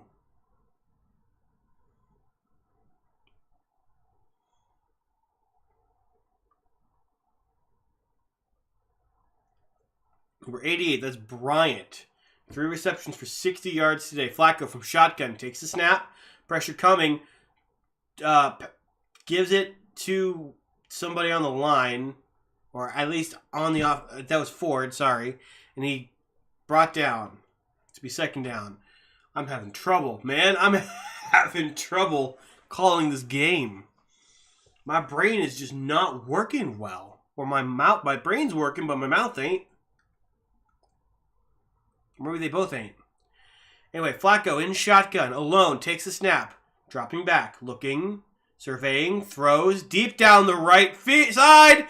And it is almost intercepted, incomplete. That's going to bring down a 3rd and 6. And that was... Yep, almost intercepted. He didn't even touch it.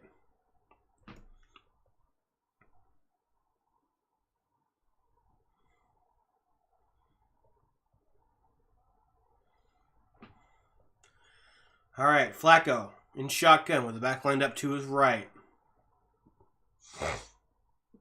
Flacco takes the snap.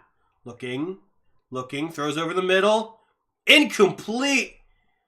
His intended receiver was Bryant, and that brings out a 4th and 6. And I think that that the Browns go for it here because they're going to need to. If they don't go for it, they're still going to be 2-3 possessions behind. They need to get a completion here. They need to get a conversion, sorry. Not just a completion, because a completion could run them for a loss of yards. They need a first down conversion. So, Flacco, alone in shotgun.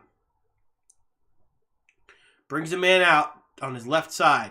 Takes a snap. Looks to throw. Pressure coming immediately. And Flacco is brought down at his own 45-yard line. The Texans are going to get the ball in Browns territory.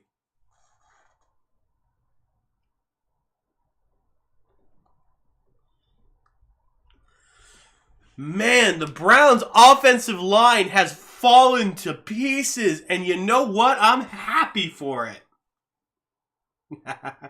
I am all here for watching the Browns fall to pieces, man.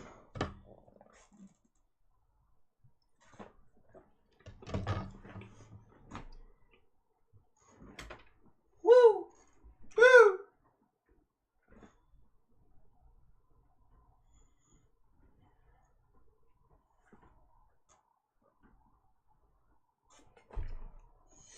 So let's see if the Texans can improve the score to 40. Let's see, 45.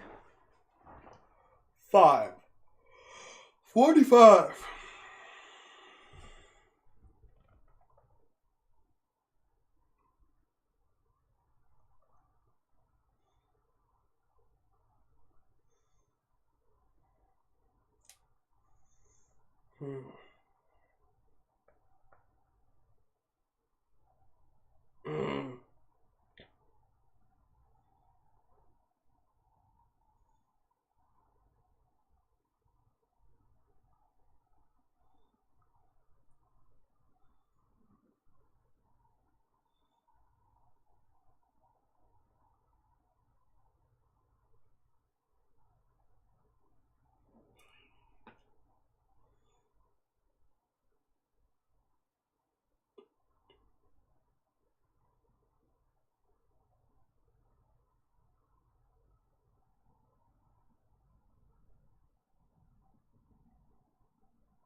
I think I just saw Jason Kelsey wearing the exact same Christmas sweater that I bought this year.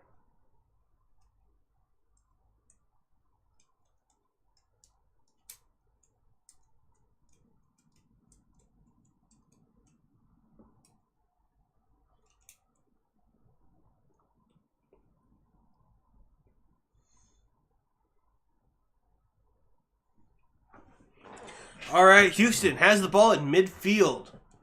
C.J. Stroud in shotgun. Got 2 men on either side. Stroud sends one in motion. Takes the snap. Looking to throw. Throws it. That is caught. And that's a first down for Nico Collins. C.J. Stroud currently 15 for 20, 263 yards, and 3 touchdowns. Meaning they have 5 touchdowns on the day so far. At least. Stroud, under center, 1 man in the backfield. Stroud takes a snap, hands it off. Number 26 gets a gain of about 6, maybe even 7 on that play before he's brought down. Now 45 seconds remaining in this third quarter.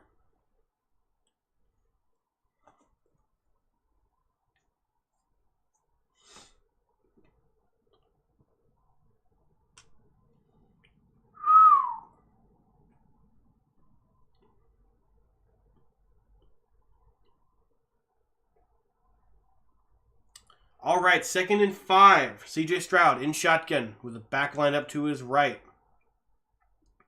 Stroud sends the man in motion, takes a snap, and hands it off. And he gets maybe 1 for the running back. And then he is hugged down, I guess you can call it.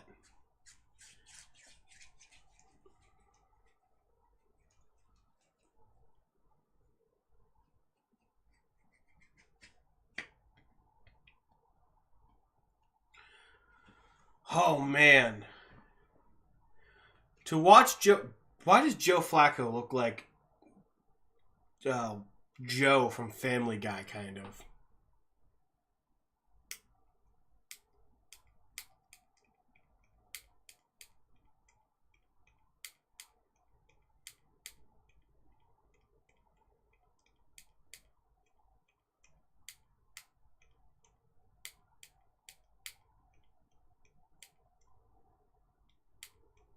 Deal or No Deal Island? Man, some of these game shows are getting really gimmicky.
All right.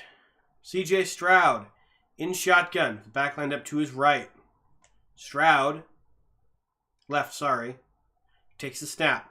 Looking, throws over the middle. That's caught in stride. And that is number 2. It's also the fourth quarter.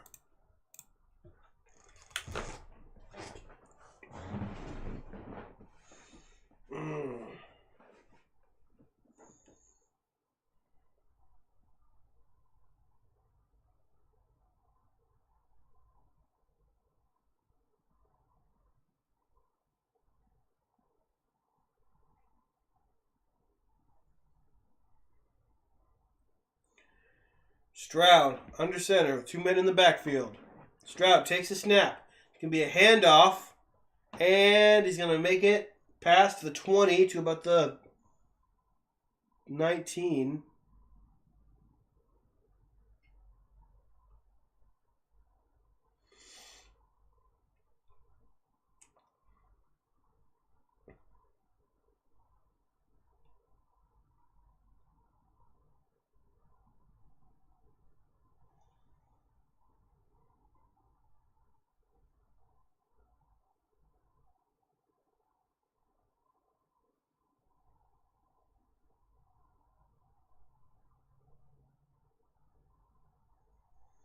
All right, Stroud, under center, 2 men in the backfield. Stroud takes the snaps. Can be another handoff.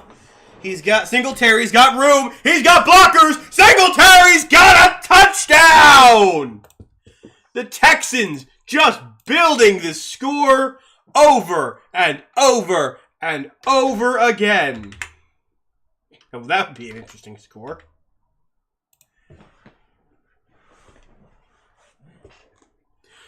Houston absolutely dominating the Cleveland Browns just the way I like it. Houston.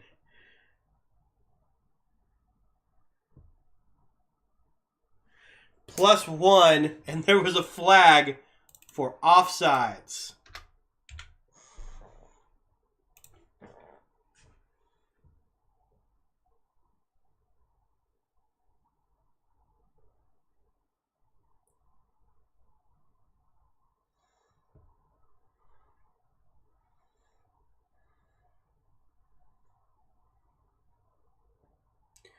Man, what a run that was.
Mostly yourself.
All right, now the football goes to the Browns once again.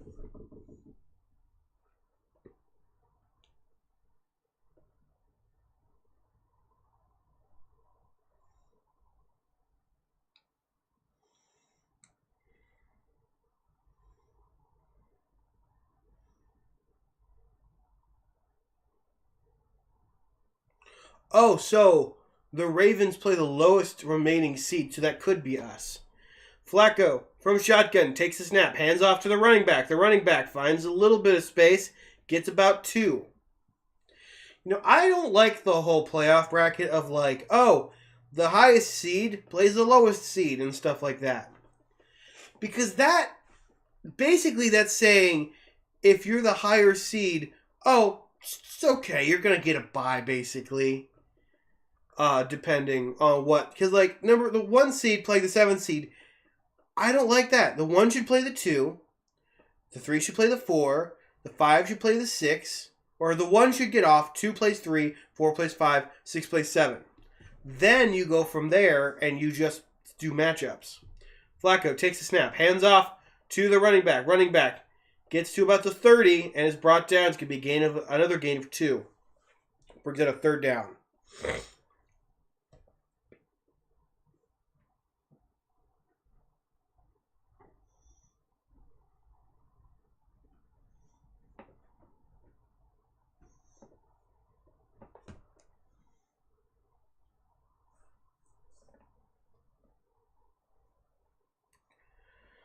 All right, Flacco in shotgun with the back lined up to his right. I gotta learn my lefts and rights.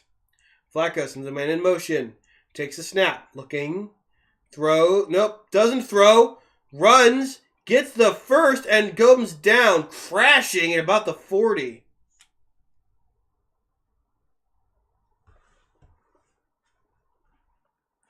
That's gonna be a 1st down for the Browns after Flacco gets the 1st down.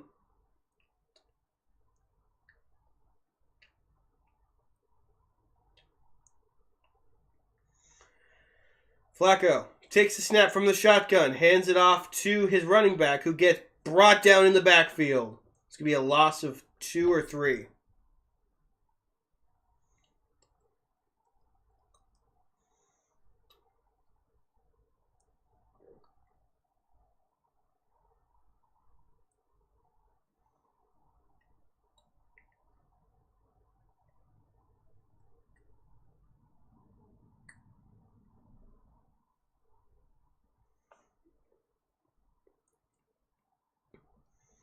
All right. Flacco from shotgun takes a snap, throws to the right side. It's caught. Number 8, he's brought down and shy of the 1st down marker, about 5 yards shy. It'd be a gain of 4 or 5. It's be a 3rd down.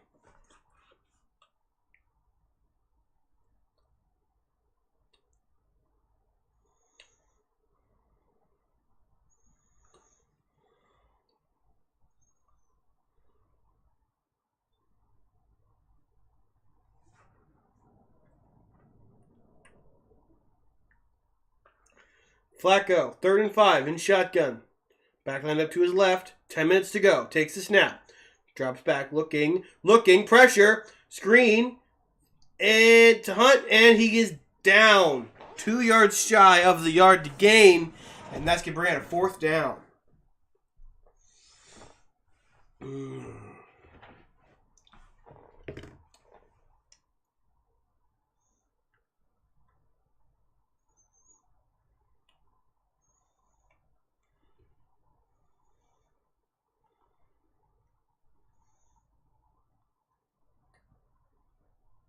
And Flacco's going back out there to try and convert.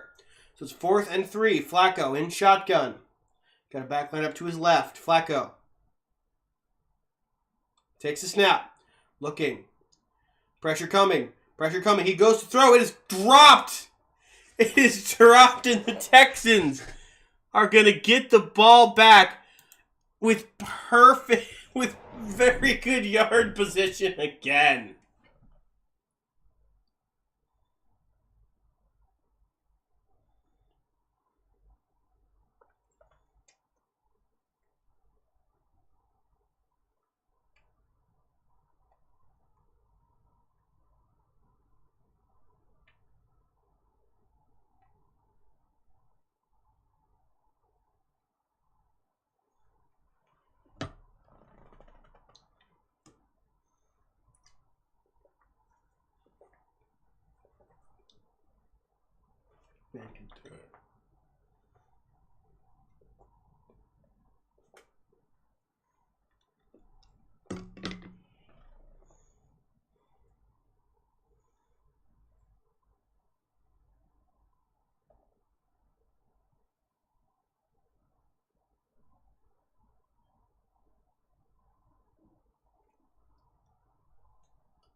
I hope the Dolphins-Chiefs game crashes and burns on Peacock so they'll stop doing this crap.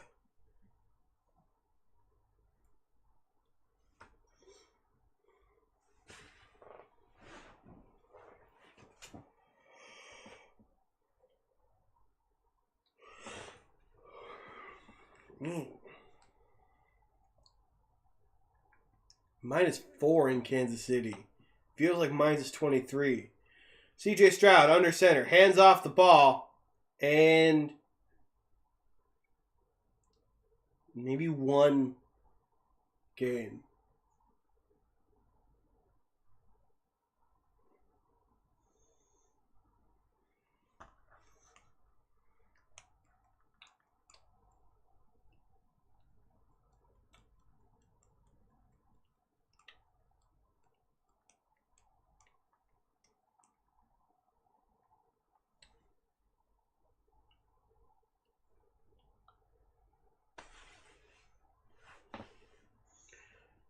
Oh, that's not Stroud, I don't think. Did they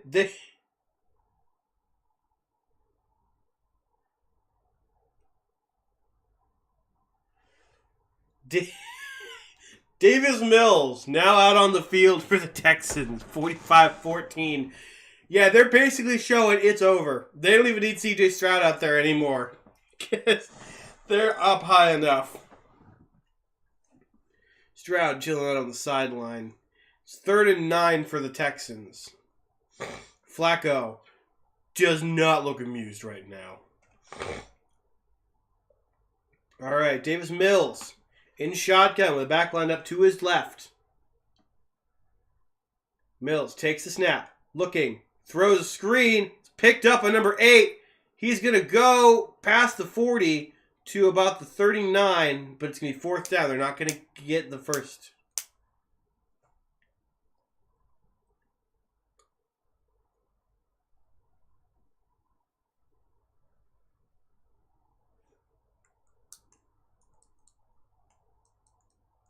All right, Mills off the field.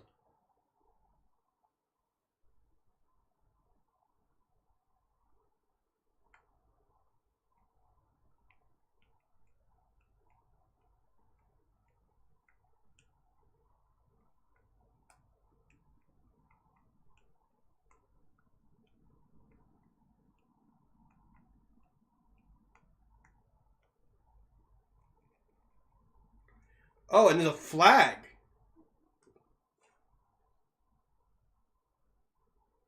A delay of game.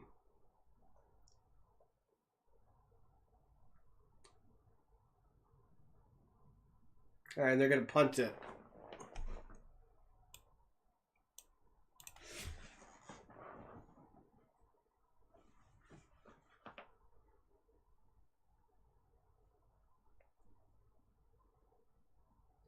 All right, Houston punting from the 45. This punt goes and bounces into the end zone.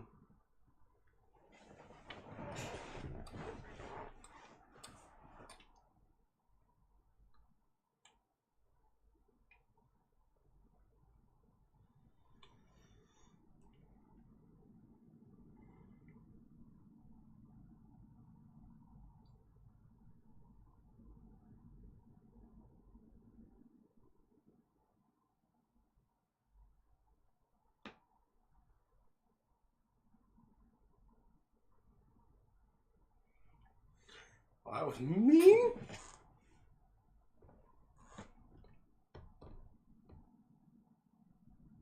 Oh, here comes the AI-generated ad.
Here we go.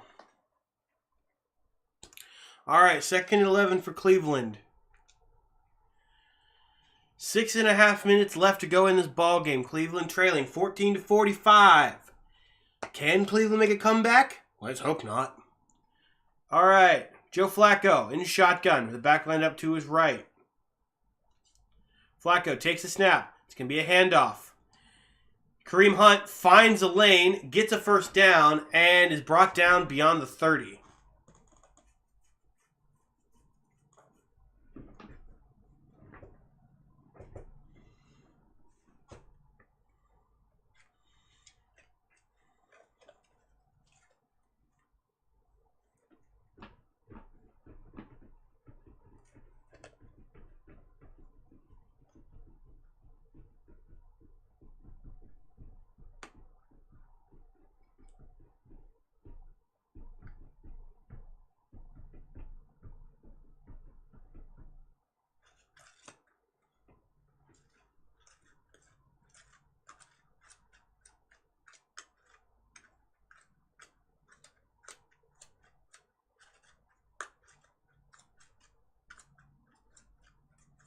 All right. 2nd and 10 for Cleveland. All right. Takes a snap. Looking. Kareem Hunt. Got nowhere to go. Second.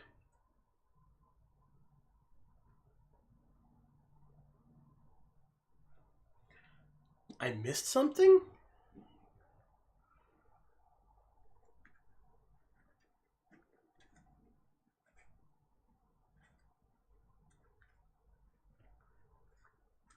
Hey, look, it's Grover Cleveland. He actually came to a game finally. Man. Guy's getting paid so much money, he can't even show up to half of his own team's games when he's injured. Flacco, from shotgun, takes a snap, looking, throws, and that's caught. And that's going to be a first down for the Browns. But you look at someone like Aaron Rodgers, who's been in almost all of the Jets games. Whether or not he's on crutches. And that just shows that's the difference between a quarterback that wants to be there and a quarterback that doesn't.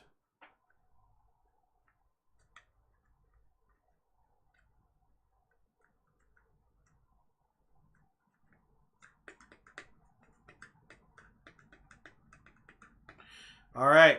Flacco from shotgun takes a snap, pitches it out to the left side, and he's brought down.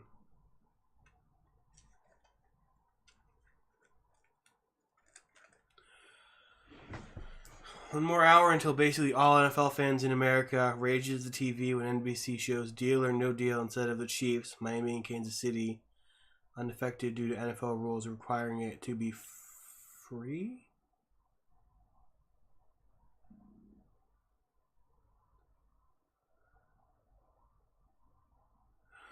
Oh, okay.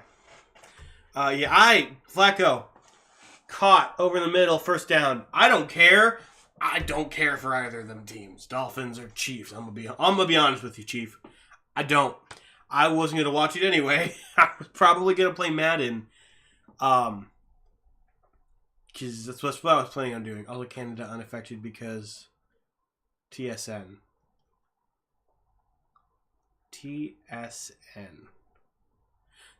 Dude, Andy, you ain't wrong.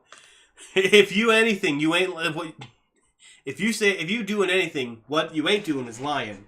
This is beautiful. Flacco in shotgun, T-poses for a second, takes a snap, hands off, and gets nothing. I just dropped my pad of paper. Woo! Hi, there's Taylor Swift.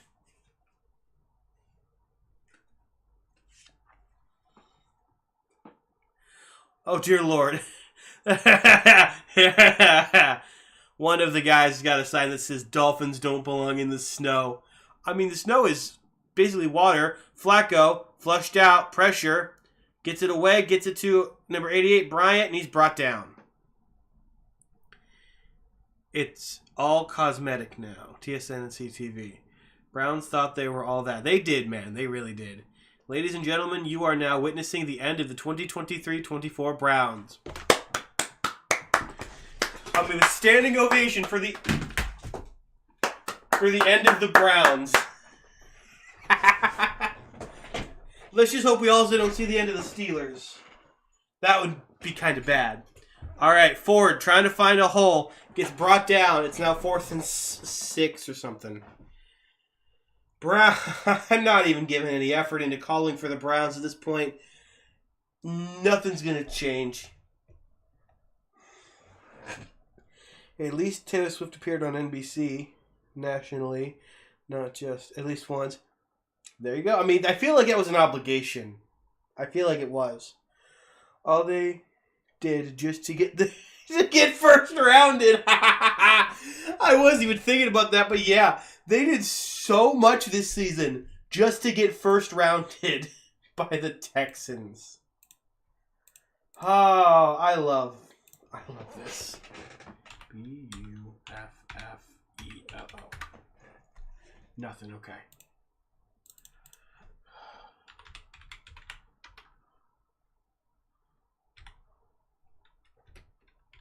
Buffalo, New York. Ooh.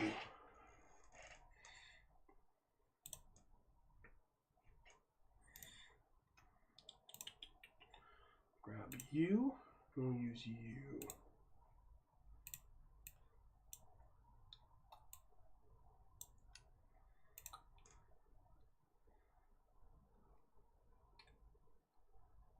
Elements. Snow. See y'all.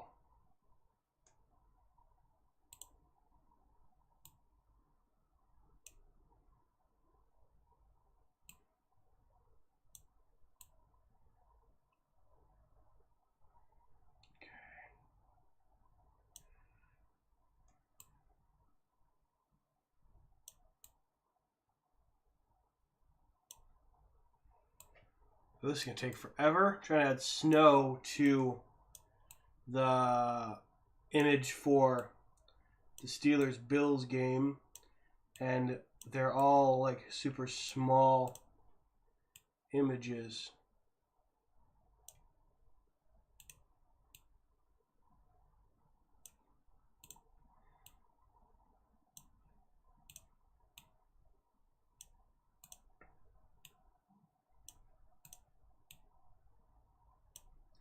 I hate how much the NFL's trying to push all the streaming on Peacock stuff.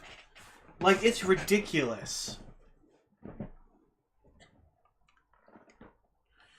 Oh, the Browns will get to go to Detroit even if they don't make it, but in April. We talking about the draft? I feel like we're talking about the draft. Flacco is sacked again on 4th down, but there's a Texan down. Ooh.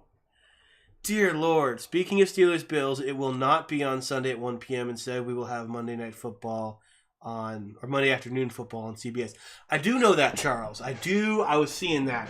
I'm actually working right now on the stream image for that. And I was going to make sure that I added that, yeah. But thank you for letting me know. Like who already knows his fate. He does. I honestly don't think the Browns will get rid of him because he is just too good. And Houston, for the first time in franchise history, makes it to the divisional round. And CJ Stroud, for the first time in his NFL career as a rookie, wins a playoff game. Dear Lord. Well, I'm about to head out now and see the Chiefs. See you later. Hey, you have fun, my man. I hope that game is not terrible like I assume it's going to be. But I hope you guys have an amazing time with that game. Have a wonderful afternoon just in general. Tickle my ambitions. Baby, there's nothing holding me back. Pull the position chart.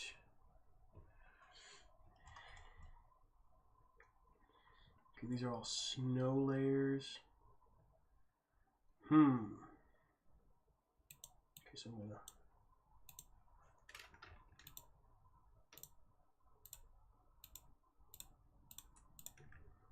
grab all that and bring them all above the snow layers. And that should be perfect.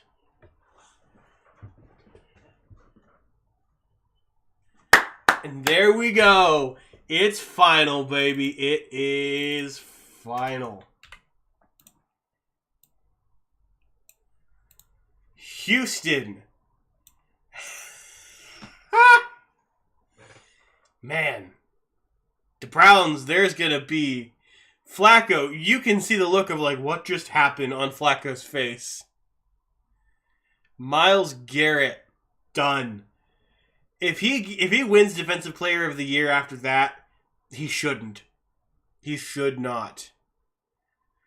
Oh, baby. Well, that's going to do it for today. Whew. That took a lot out of me for some reason. I hope you guys enjoyed. If you guys did, make sure you guys subscribe. Hit like.